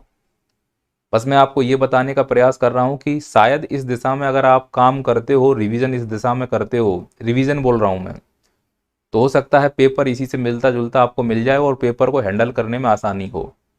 क्योंकि जब पेपर हमारे अनुसार आ जाता है तो हम पेपर को अच्छे से हैंडल कर पाते हैं। तो मैं आपको इसीलिए तैयार कर रहा हूँ कि पेपर इसी दिशा में अगर आ गया तो हम मानसिक रूप से तैयार रहेंगे कि हम पहले से पढ़कर आए हुए हैं। बस वही मेरी एक मैं प्रयास कर रहा हूँ इस चीज़ के लिए कि कम से कम आपको दिशा सही मिल जाए। तो हमने रिमोट सेंसिंग, कल जीआईएस और आज जीपीएस का रिवीजन करेंगे। पर जीपीएस में सुनना, जीपीएस के कुछ ऐसे टॉपिक हैं जो साइंस में और ज्योग्राफी की यूनिट 5 में दोनों में पढ़ने हैं। तो इसका मतलब ये कॉमन टॉपिक हो गया। अब साइंस का टीचर भी आपको ये पढ़ाएगा और ज्योग्राफी का टीचर भी आपको ये पढ़ाएगा। तो साइंस के टीचर से पढ़ेंगे तो साइंस की वो बारीकियां और अच्छे से कराएगा। जैसे मैं आपसे बोलूं कि जब भी आपको जीपीएस पढ़ना हो तो साइंस के टीचर से कौन कौन से टर्मिनोलॉजी, कौन कौन से पॉइंट हैं जो क्लियर करने हैं। सबसे पहला कारमेन लाइन, इस पर 5 नंबर पर टिप्पणी तैयार करके जाना। दूसरा वेन एलन रेडिएशन बेल्ट, इस पर भी 5 नंबर की टिप्पणी तैयार करके जाना। सैटेलाइट कक्षाएं, कितने प्रकार की सैटेलाइट कक्षाएं होती हैं, जैसे लियो, मियो और हाई अर्थ ऑर्बिट HEO। इसके अंतर्गत आता है जियो स्टेशनरी अर्थ ऑर्बिट, सन सिंक्रोनस, जियो सिंक्रोनस, इस प्रकार की सैटेलाइट आती हैं। अब आपको क्या करना है कि लियो के लाभ याद करके जाना है, लियो की कमियां याद करके जाना है, जियो के लाभ याद करके जाना है, जियो की कमियां याद करके जाना है। ये कौन पढ़ाएगा तुमको? ये पढ़ाएगा साइंस का टीचर। और अभी तक अगर नहीं पढ़ा है तो फिर आप ये मानो कि मेंस के लिए ज़्यादा अच्छे तैयार नहीं हो। और अगर अभी लगता है कि सर ये पॉइंट मुझे छूट गया है तो किसी भी कोचिंग के नोट्स उठाकर देख लो, नैया पार के ही नोट्स उठा कर देख लो, उसमें इस प्रकार से लाभ और हानि दी गई हैं। अगर आपको रिमोट सेंसिंग के नोट्स किसी को नहीं मिल रहे हैं तो नैया पार का एप्लीकेशन डाउनलोड करो और उसके ऊपर जो क्लिक करके फ्री स्टडी मटेरियल पे जाना, अंदर कोर्स पे मत जाओ, फ्री है वो, और फ्री स्टडी मटेरियल पे जाओगे तो अंदर आपको कंटेंट मिलेगा। तो मैंने जो ऑफलाइन क्लास में पढ़ाया था रिमोट सेंसिंग, उसका बिल्कुल लिखा हुआ नोट्स आपको मिल जाएगा, उसमें ये सब चीज़ें आपको लिखी हुई हैं। तो इस दिशा में काम जरूर करना कि हो सकता है वो लियो के लाभ, लियो के हानियाँ, जियो के लाभ, जियो की हानियाँ, ये पूछ सकता है सन सिंक्रोनस सैटेलाइट क्या होती हैं, इनके उदाहरण पूछ सकता है कि कोई 3 सन सिंक्रोनस सैटेलाइट के उदाहरण दीजिए। तो एक तो ये डायमेंशन में काम करना है। एक और काम करके जाना है इसरो को लेकर। इसरो का फुल फॉर्म जरूर याद कर लेना, एक बार पीएससी ने पूछा भी था। इसके अलावा इसरो का इतिहास याद करके जाना, इसरो का महत्व तो बहुत अच्छे समझ जाइएगा। इसरो के योगदान को कैसे करके जाओगे, इसरो का योगदान पहले तो वर्ष के हिसाब से कर लो कि 1969 में गठित हुआ तो 1970 में, फिर 1975 में, 1980 में, जो बड़े बड़े उसने योगदान दिए हैं उन योगदानों को वर्ष के हिसाब से एडजस्ट करना। फिर व्यक्ति के हिसाब से इसरो में कौन कौन से व्यक्ति ने क्या क्या योगदान दिया है, जैसे अभी चंद्रयान 3 में जो भी टीम थी उसमें कुछ नाम अच्छे से याद करके जाना, हो सकता है वो नाम के व्यक्तित्व भी पूछ दिए जाएं और कार्यक्रम पूछे जा सकते हैं। तो इसरो ने कौन कौन से कार्यक्रम बनाए हैं, जैसे गगनयान, चंद्रयान, आदित्य L1, इस प्रकार के कार्यक्रमों को जरा देखना है। सूर्य के लिए अध्ययन करने के लिए अलग कार्यक्रम, चंद्रमा का अध्ययन करने के लिए अलग कार्यक्रम, मंगल का अध्ययन करने के लिए अलग कार्यक्रम, स्पेस में ब्रह्मांड के लिए अध्ययन करने के लिए जो जो कार्यक्रम चलाए जा रहे हैं, उन कार्यक्रमों में जो सैटेलाइट यूज की जा रही हैं वो सैटेलाइट में जो सेंसर्स हैं उनको विशेष रूप से करके जाना, रिमोट सेंसिंग में काम आएंगे। और कुछ संस्थाएं हैं उनको पढ़कर जाना जो इसरो के अधीन या इसरो की सहयोगी संस्थाओं के रूप में पहचानी जाती हैं, जैसे कि सतीश धवन स्पेस सेंटर, आपने सुना होगा, सतीश धवन प्रक्षेपण केंद्र जो श्रीहरिकोटा आंध्र प्रदेश में स्थित है। ऐसे ही थुम्बा के बारे में 3 नंबर में पूछ सकता है। ऐसे ही महेंद्रगिरी के बारे में 3 नंबर में पूछ सकता है। ऐसे ही चिल्का के पास जो चांदीपुर है उसके बारे में 3 नंबर में पूछ सकता है। तो इसरो से संबंधित जो भी संस्थान के रिलेटेड स्थान हैं उनको जरूर पूछेगा, खासकर ऐसे हेडक्वार्टर जो रिमोट सेंसिंग से संबंधित हो। उसमें एक जो रीजनल कंट्रोल फैसिलिटी हेडक्वार्टर है वो भोपाल में है, हैदराबाद में है। इस प्रकार से याद रखना, शायद काम आएगा। प्रमुख प्रक्षेपण यान को, ये साइंस का टीचर कराएगा, ठीक है, साइंस के टीचर ने कराया होगा। अगर उसने नहीं कराया किसी साइंस के टीचर ने, तो नैया पार्क के एप्लीकेशन पर जाओ, फ्री स्टडी मटेरियल में क्लिक करके पूरे रिमोट सेंसिंग के नोट्स, ज्योग्राफी के नोट्स, पर्यावरण के नोट्स, आपदा प्रबंधन के नोट्स, एमपी ज्योग्राफी के नोट्स जो मैं पढ़ाता हूँ वो सब मेरे क्लास नोट्स डले हुए हैं फोटो कॉपी के रूप में, आप देख सकते हो उनको जाके। फ्री में है, कोई चार्जेस नहीं होगा वहाँ पे। जैसे SLV, PSLV, GSLV, हालांकि ज्योग्राफी के पॉइंट ऑफ व्यू से ये प्रश्न इस प्रकार के बनाना मूर्खता होगी मेरे हिसाब से, कि आप पूछ रिमोट सेंसिंग ज्योग्राफी में रहें, तो ज्योग्राफी का और भी बहुत दायरा है। फिर GSLV, PSLV, उसमें कौन सा इंजन है, कौन से प्रकार का ईंधन प्रयोग होता है, द्रव ईंधन है कि ठोस ईंधन है, कितने चरण में ईंधन बनता है, ये साइंस के पॉइंट ऑफ व्यू से देखे जाने वाले प्रश्न हैं। और अगर ज्योग्राफी में अगर आप GSLV, PSLV पूछते हो पेपर सेट करने वाले, तो मैं समझ जाऊंगा कि अभी समझ नहीं है रिमोट सेंसिंग की ज्योग्राफी के हिसाब से। अगर ज्योग्राफी रिमोट सेंसिंग में आया तो उसके कई सारे डायमेंशन हैं जो ज्योग्राफी के हिसाब से पूछे जाने चाहिए थे। तो ये तुमको काम करना है, मेरे हिसाब से आपको होमवर्क समझ में आ गया होगा। इनकी विशेषताएं, लाभ, हानि इस प्रकार से कंप्लीट कर लेना। आइए अब शुरू करते हैं। कुछ क्वेश्चंस हैं जो तुम्हें करने हैं। जैसे पहला तो यही प्रश्न पूछा जाएगा, जीपीएस का फुल फॉर्म क्या है और इसकी कार्य प्रणाली को समझाइए। अब जीपीएस का फुल फॉर्म तो आप लोगों को रट ही गया है, कार्य प्रणाली पर बात करते हैं। तो कार्य प्रणाली का मतलब कैसे कार्य कर रही होती है, इसके लिए कुछ शब्दावलियां हैं जो दिमाग में रखना। इन शब्दावलियों के साथ अपने उत्तर को लिखने का प्रयास करना। एक्चुअली ये पूरी कार्य प्रणाली है जो मैंने पॉइंट पॉइंट में लिख दी है।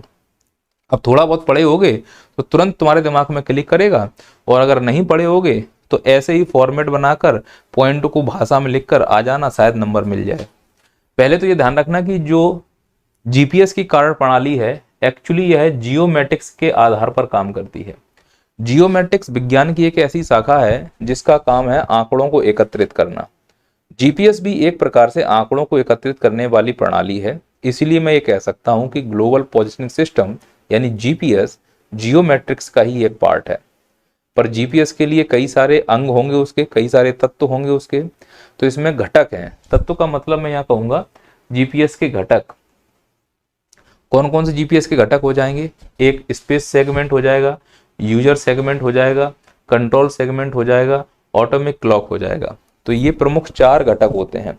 अब इनके क्या क्या यूज हैं क्लास में आपने पढ़े हैं, उन यूजों को भाषा के रूप में यहाँ पर लिखना है। यानी कि कार्य प्रणाली में ये 4 शब्द आना बहुत अनिवार्य है। अगर ये 4 शब्द नहीं आ रहे हैं तो फिर समस्या का विषय है आपके साथ, आपका आंसर अच्छा नहीं होने वाला है। फिर आता है सिद्धांत। किस सिद्धांत पर काम करता है? तो एक तो यह समय के स्थान यानी मिली सेकेंड के सिद्धांत पर काम करेगा। इसमें जो समय मापा जाएगा वो मिली सेकेंड में मापा जाता है, और इसका प्रमुख रूप से काम होता है दूरी और विशेष रूप से समय का मापन करना। तो अगर इसका सैद्धांतिक पहलू देखा जाए तो यह मिली सेकेंड में दूरी और समय का मापन करेगा। पर इसकी कई सारी समस्याएं भी हैं। पहली समस्या है ऑसिलेटिंग होना, और इसका प्रमुख कारण है साधारण घड़ी का प्रयोग। यदि नेविगेशन में साधारण घड़ी लगा दी जाए तो ऑसिलेटिंग की प्रॉब्लम हो जाती है, और अगर परमाणु घड़ी लगाई जाए तो बड़ा महंगा प्रणाली बनता है। इसीलिए नेविगेशन बहुत महंगी प्रणाली मानी जाती है। जी हाँ, नेविगेशन में परमाणु घड़ियों का प्रयोग होता है, साधारण घड़ियों का प्रयोग नहीं होता। अब परमाणु घड़ियां किसे कहते हैं 3 नंबर में अगर आ जाए तो संभालना जरूरी है, आपके लिए संभालना। एक इसकी और समस्या है कि इसको चालू करने के लिए कम से कम 3 सैटेलाइट हमारे पास होनी चाहिए। अधिक से अधिक तुम जितनी भर पाओ तुम्हारे ऊपर है, पर पूरी पृथ्वी को कवर करने के लिए एक साथ 3 जीपीएस लगेंगे कम से कम। तो 3 जीपीएस अगर नहीं है तो ये प्रणाली शुरू नहीं हो सकती। कुल मिला के एक महंगी प्रणाली है, और इसमें कई सारे खर्चे होते हैं। इसे रिकवर भी किया जा सकता है, पर इसके फायदे भी बहुत हैं। फायदे इतने हैं कि पूरा जीवन आज इसी के सहारे चल रहा है। जो ये तुम देख रहे हो मुझे इंटरनेट के सहारे, ये भी एक प्रकार से जीपीएस का ही पार्ट है। संचार का माध्यम है जीपीएस, से प्रयोग है। होमवर्क करके आना है तुमको।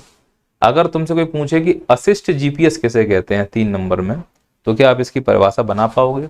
तो असिस्ट जीपीएस किसे कहते हैं? इसके क्या क्या कार्य होते हैं और इसके क्या क्या लाभ हैं और इसकी क्या क्या कमियां हैं, इस डायमेंशन में काम करो।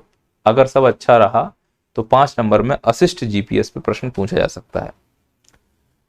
अगला है विभिन्न देशों के जीएनएस यानी ग्लोबल नेविगेशन सैटेलाइट सिस्टम। तो ये ग्लोबल नेविगेशन सैटेलाइट सिस्टम ये होता है जो जीपीएस, आपने सुना हो जैसे कि हम लोग सुबह खड़े होते हैं तो बोल दिया जाता है कि सुबह आपने कॉलगेट किया कि नहीं किया। कॉलगेट एक कंपनी का नाम है, हो सकता है कि तुमने कॉलगेट के नाम पर क्लोजअप कर लिया हो, पर बोलते हम क्या भाषा में कि हमने कॉलगेट किया या नहीं किया। ऐसे हम बोलते हैं कि हम जीपीएस से देख रहे हैं कहाँ आना है, बोले जीपीएस प्रणाली का प्रयोग करके हम रास्ता ढूंढ रहे हैं। तो जैसे कॉलगेट करते हो आप, कंपनी का नाम कॉलगेट है पर कॉलगेट और भी कई प्रकार के हैं, ऐसे ही जीपीएस जो काम करता है रास्ता दिखाने का, संचार करने का, उस प्रणाली को कहा जाता है ग्लोबल नेविगेशन सिस्टम।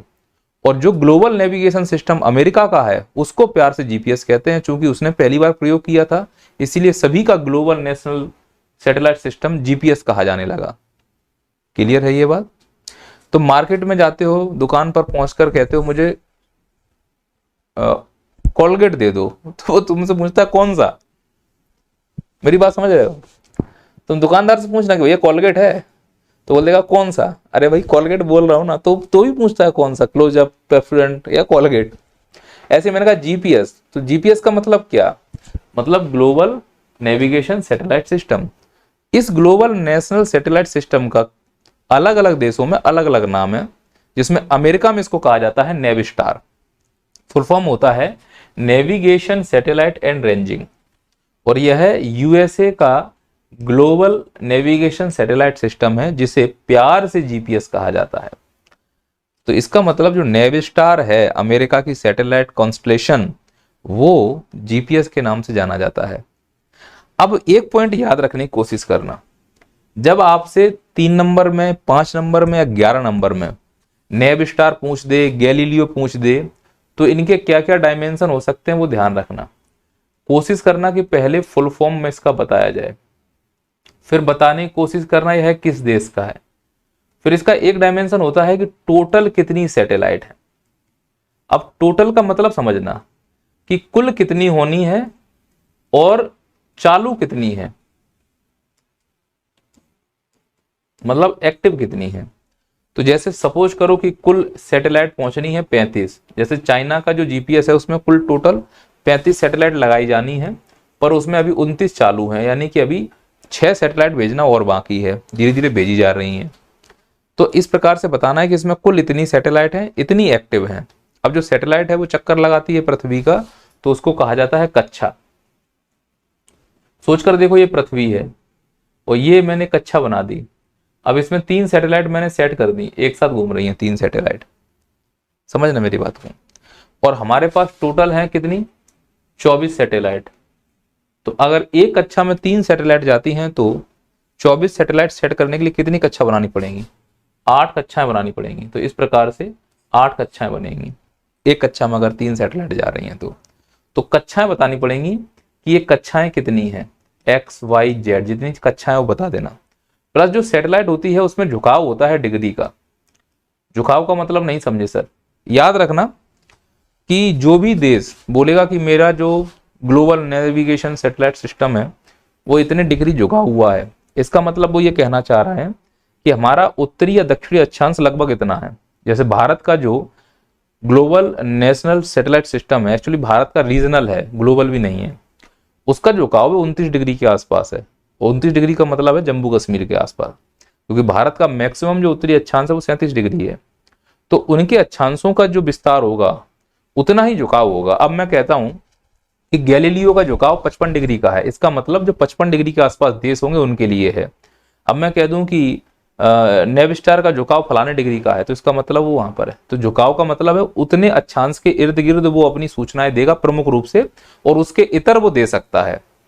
मतलब जैसे टॉर्च हम डालते हैं, जब दीवार पर प्रकाश लगाते हैं तो जहां टॉर्च का गोला होता है वहां प्रमुख रूप से रोशनी जाती है, लेकिन रोशनी अगल बगल भी फैलती है। ऐसे ही जितने डिग्री का झुकाव होगा उतने रेंज में वो अच्छे से परफॉर्म करती है, पर उसके इतर भी वो परफॉर्म कर सकती है, लेकिन सिग्नल वीक आएंगे। मोबाइल की तरह कि टावर के पास खड़े हो जाओ तो मोबाइल के सिग्नल ज्यादा आएंगे, तल घर में चले जाओ तो मोबाइल के सिग्नल कम आएंगे। ठीक वैसा ही इसमें भी कॉन्सेप्ट है। तो इसमें कहाँ का है, ये अमेरिका का है। ठीक है, क्या नाम है, जीपीएस नाम है। टोटल कितनी सैटेलाइट है, 24 अभी, और कितनी ऐड की जा सकती हैं, 6। तो इस प्रकार से सैटेलाइट ऐड भी की जा सकती हैं। और तुम इसमें कितनी लिख कर आओगे, 24 + 6, बात खत्म। विवाद ही नहीं करना है किसी से। कोई बोलेगा 24 है, कोई बोलेगा 30 है, हाँ जैसा तुम बोलो सही है। इसमें एक समस्या और है, जो सैटेलाइट ऊपर जाती हैं वो सब एक साथ तो भेजी नहीं गई हैं, कोई 2 साल पहले, कोई 20 साल पहले। जैसे भारत में मान लो कि 8 सैटेलाइट वाला कॉन्स्टलेशन बनाया जा रहा है, तो अभी 7 भेज दी गई उदाहरण के लिए, तो 8वीं भेजी जाएगी तो वो लेट भेजी जाएगी। या अभी जो 8 थी, एक और भेजी गई 9, जो H नंबर की थी वो डिफ्यूज हो गई है, डीएक्टिव हो गई है, तो उसके बदले कोई नई भेजनी पड़ेगी। तो जो सैटेलाइट भेजी जा रही होती हैं उनका जो उम्र है वो अलग अलग होता है, तो उनका रिटायरमेंट भी अलग अलग होता रहता है। तो कुछ जुड़ती जाती हैं, कुछ हटती जाती हैं। तो इसलिए नेविगेशन कभी काम करता है, कभी नहीं करता है, पर चूंकि उनके लिए व्यवस्थाएं अच्छी की गई हैं तो इस प्रकार से रहेगा। फिर देखना है कि किस ऑर्बिट में है, ऑर्बिट जरूर बताना है, मीडियम अर्थ ऑर्बिट में है, हाई अर्थ ऑर्बिट में है कि लोअर अर्थ ऑर्बिट में। सामान्यतः जितने भी जीपीएस हैं वो सब मीडियम अर्थ ऑर्बिट में हैं, और कुछ हैं जो हाई अर्थ ऑर्बिट में रखे जाते हैं। फिर इसके अलावा 55 डिग्री का झुकाव है, यानी कि 55 डिग्री अक्षांश के आसपास इस नेव स्टार की जो फ्रिक्वेंसी है वो बहुत अच्छी काम करेगी, उसके इतर काम कर सकती है, पूरी दुनिया को सेवा दे सकती है। जो इसकी ऊंचाई है वो 20,200 किलोमीटर के आसपास है। मतलब मीडियम अर्थ ऑर्बिट में भी सबसे हाई वाला जो अपर लेयर है उसमें जाके इसको सेटल किया जाता है, लगभग हाई अर्थ ऑर्बिट के लोअर वाले पार्ट में। फ्रिक्वेंसी इसमें 3 प्रकार की बैंडों का प्रयोग किया जा रहा है, और फ्रिक्वेंसी अलग अलग होती हैं। मतलब कोई दूसरे देश की जो ग्लोबल नेविगेशन सैटेलाइट सिस्टम की फ्रिक्वेंसी है वो इससे मैच नहीं करेगी, अगर मैच कर जाएगा तो फिर दिक्कत आ जाएगी। इसलिए 3 बैंड वाली फ्रिक्वेंसी का इसमें इस्तेमाल किया जाता है। तो इस प्रकार से ऐसे पॉइंट को लिखा जा सकता है, मैं ये कहना चाह रहा हूँ। तो जब भी लिखने के लिए जाओ तो इस प्रकार के पॉइंटों को अगर चाहो तो हेडिंग के रूप में, या चाहो तो पैराग्राफ के रूप में आंसर कर सकते हो। फिर आता है गैलीलियो, कहाँ का है, तो इसका पहले फुल फॉर्म बताओ। मैंने क्या बताया, पहले फुल फॉर्म बताओ, ग्लोबल नेविगेशन सैटेलाइट सिस्टम। फिर बताओ किस देश का है, तो इसका जवाब है रूस का है। कुल कितने सैटेलाइट हैं, 24। इसमें और कितने जोड़े जा सकते हैं, 6 और जोड़े जा सकते हैं। कितनी ऊंचाई पर है, 19,100 किलोमीटर की ऊंचाई पर। कितने डिग्री का झुकाव है, 66 डिग्री के आसपास रहेगा ये। कितनी कक्षाएं हैं, 3 कक्षाएं हैं। अब तुम बताओ टोटल कितनी कक्षाएं हैं, 3। टोटल सैटेलाइट वर्तमान में कितने हैं, 24। तो कितने रहेंगे, एक कक्षा में 8, तभी तो 24 हो पाएंगे। तो एक कक्षा में 8 सैटेलाइट घूमेंगे। याद रखना कि जो सैटेलाइट है, एक सैटेलाइट ऐसे घूम रहा होता है तो दूसरी कक्षा में उल्टा घूम रहा होता है। तो कोई ऊपर जा रहा है तो दूसरा नीचे जा रहा होगा, तो इसे बोलते हैं असेंडिंग और डिसेंडिंग मैटर पे काम करता है। तो इसका जो फ्रिक्वेंसी है वो असेंडिंग और डिसेंडिंग फ्रिक्वेंसी का प्रयोग किया गया है, वो इसमें 14 प्रकार की फ्रिक्वेंसी बैंड का यूज हुआ है। सर्वाधिक फ्रिक्वेंसी बैंड का यूज गैलीलियो में ही हुआ है, ये पॉइंट याद रख सकते हैं। इसके अलावा आते हैं तो QZSS quasi zenith satellite system, कहाँ का है भैया, जापान का है। टोटल कितनी सैटेलाइट का प्रयोग किया गया है, 7। इसमें से जो 3 सैटेलाइट हैं वो जियो स्टेशनरी हैं, और जो 4 सैटेलाइट हैं वो जियो सिंक्रोनस हैं। तो अच्छा ध्यान रखना कि आपने कभी वो देखा है टाटा स्काई वाली छतरियां। टाटा स्काई वाली जो छतरियां होती हैं वो जितने अक्षांश तुम बढ़ते जाओगे उतना वो झुकती जाएंगी, समझना ध्यान से। 0 डिग्री पर अगर कोई सैटेलाइट जो सिग्नल भेज रही है और वो जियो स्टेशनरी है तो उसके सिग्नल सबसे अच्छे आएंगे 0 डिग्री पर। यानी 0 डिग्री अक्षांश पर जो होगा उसके सैटेलाइट बिल्कुल ऊपर से नीचे गिर रहे होंगे, तो जो छतरी होगी वो बिल्कुल ऐसे ऊपर होगी 0 डिग्री। अब जैसे जैसे डिग्री बढ़ती जाएंगी, 0 के बाद 10, 20, 30, तो जैसे जैसे बढ़ती जाएंगी वैसे वैसे छतरी ऐसी होती जाएगी। तो आपने देखा वो छतरी अगर बिल्कुल ऐसी है कहीं पर छत पर, तो समझ जाना कि इक्वेटर के पास है, और ऐसे तिरछी होती जा रही है तो इसका मतलब इक्वेटर से दूर जाती जा रही है। और जैसे जैसे 50-60 डिग्री पहुंचेंगे तो वो नीचे मुंडी कर लेगी। तो जो जियो स्टेशनरी सिग्नल्स होते हैं वो लगभग 40 डिग्री अक्षांश के बाद अपना सिग्नल अच्छे से दे ही नहीं पाते, इसलिए उनके लिए अलग से कॉन्स्टलेशन बनाया जाता है। तो अब क्या होता है, 40 डिग्री के ऊपर जाएंगे तो उनके लिए कौन काम करेगा, तो गैलीलियो जैसे सिस्टम काम करेंगे, नेवस्टार जैसे सिस्टम काम करेंगे, क्योंकि ये 55 से लेकर ऊपर 90 तक बहुत अच्छे से काम कर सकते हैं। और इक्वेटर के लिए तो हमें क्या लगाना पड़ेगा, जियो स्टेशनरी। तो जापान की स्ट्रेटजी भी समझो, उसने जियो स्टेशनरी लगाया जिससे कि इक्वेटर के देश के आसपास के लोगों को वो बेच सके अपना सामान, और उसने जियो सिंक्रोनस भी लगाया जिससे कि वो अपना यूज कर पाए। तो 60 सैटेलाइट में से उसने 3 कहाँ यूज की, जियो स्टेशनरी में, और 4 कहाँ यूज की उसने, जियो सिंक्रोनस में। ऊपर लगाई है, जब भी जियो स्टेशनरी आएगा इसका मतलब हाई अर्थ ऑर्बिट ही है, 35,000 किलोमीटर के ऊपर ही है। और याद रखना कि 41 डिग्री का झुकाव है, यानी जापान 41 डिग्री अक्षांश के आसपास ये रहेगा। 5 प्रकार की फ्रिक्वेंसी का प्रयोग होता है। बस इतनी सी जानकारी है जो आपको लिखनी है पैराग्राफ के फॉर्म में, और 5 नंबर आपको बड़ी आसानी से मिल जाएंगे। विडोव, विडोव कहाँ का है, चीन का है। टोटल कितनी सैटेलाइट हैं, 35। वर्तमान में कितनी वर्क कर रही हैं, 29। अभी एक बंद हो गई है, तो अगर आप नेट पे देखोगे तो 28 दिखाई दे, मैक्सिमम 35 हो सकती हैं। तो इस प्रकार से अगर पूछा जाएगा कि ग्लोबल नेविगेशन सैटेलाइट सिस्टम अलग अलग देश का बताओ, तो जापान का मालूम है, चीन का मालूम है, रूस का मालूम है, यूएसए का मालूम है, तो क्या भारत का भी अपना कुछ है, बिल्कुल है। पर ध्यान रखना है भारत का, ये देखो global navigation satellite system versus Indian regional navigation satellite system. ये रीजनल है, रीजनल समझ रहे हो आप, क्षेत्रीय है, ग्लोबल नहीं है। मतलब हम अपने और अपने आसपास के देशों को दे सकते हैं। तो ये है इसका full form, Indian regional navigation satellite system. जो हमने पढ़ा था वो ग्लोबल था, ये हम पढ़ रहे हैं अब रीजनल है।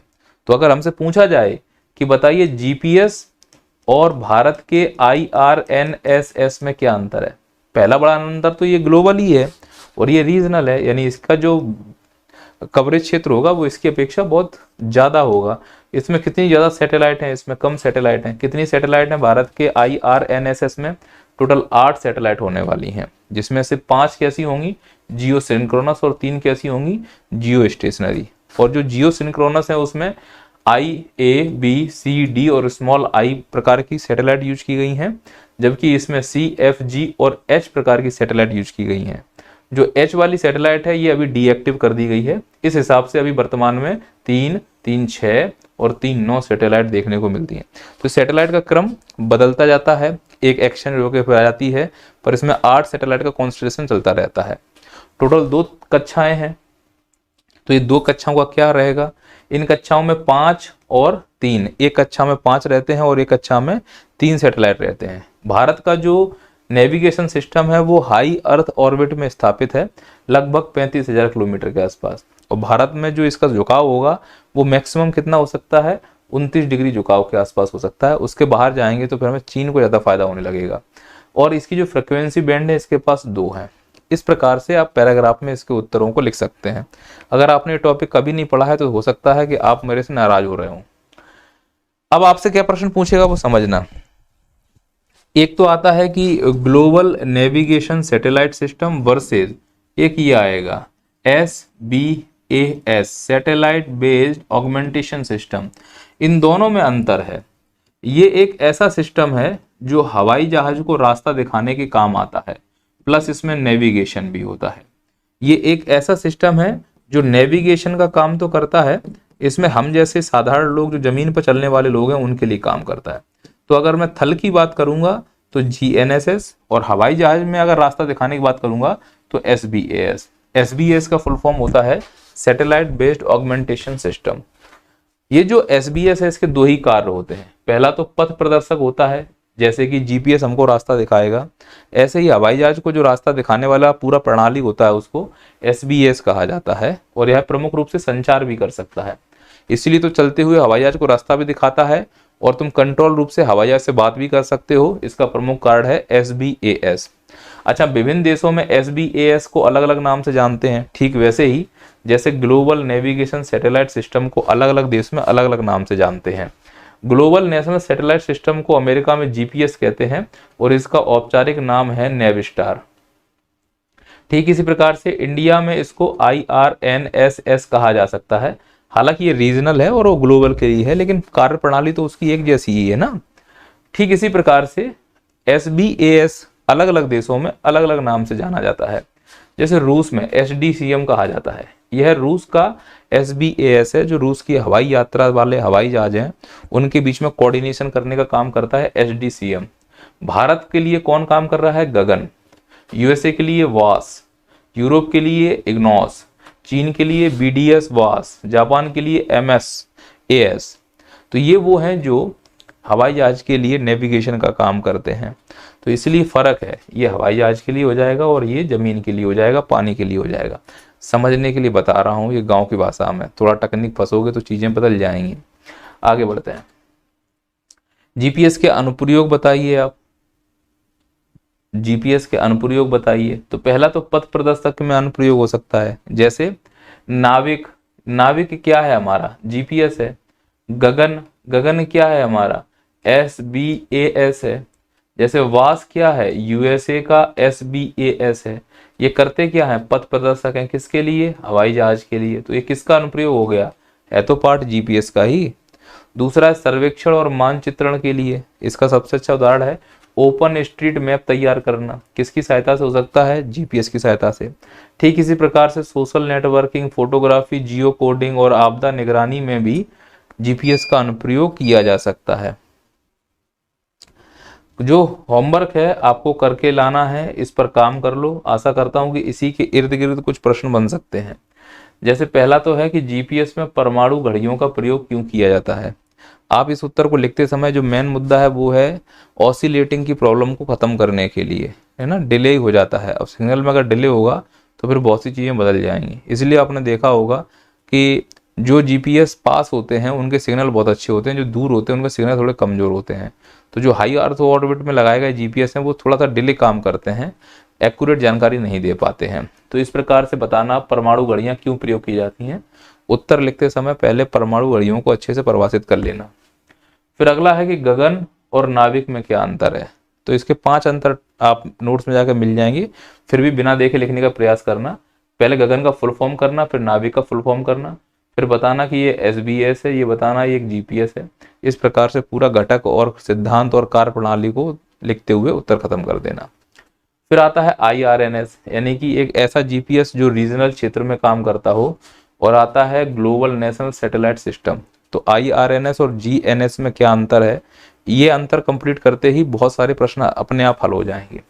GPS के घटक लिखो, एक प्रश्न ये पूछ सकता है, या पूछेगा GPS का महत्व लिखिए, या पूछेंगे GPS के अनुप्रयोग लिखिए। अब ये अनुप्रयोग तो रिमोट सेंसिंग और GIS में हम करते हुए आए ही हैं, इसलिए ज़्यादा लोड लेने की जरूरत है नहीं है यहाँ पर। निम्नलिखित में से इन सबको परिभाषित करना है। जैसे चौक रिंग किसे कहते हैं, राइनेक्स क्या है, DGPS किसे कहते हैं, PDOP क्या है, ट्राइलेट्रेशन किसे कहते हैं। इस प्रकार के प्रश्नों को हमको तैयार करके रखना है। आशा करता हूँ आप मेरी बात समझ पाए होंगे। हम मिलते हैं अब कल भूगोल के प्रश्नों के साथ। जय हिंद, जय भारत।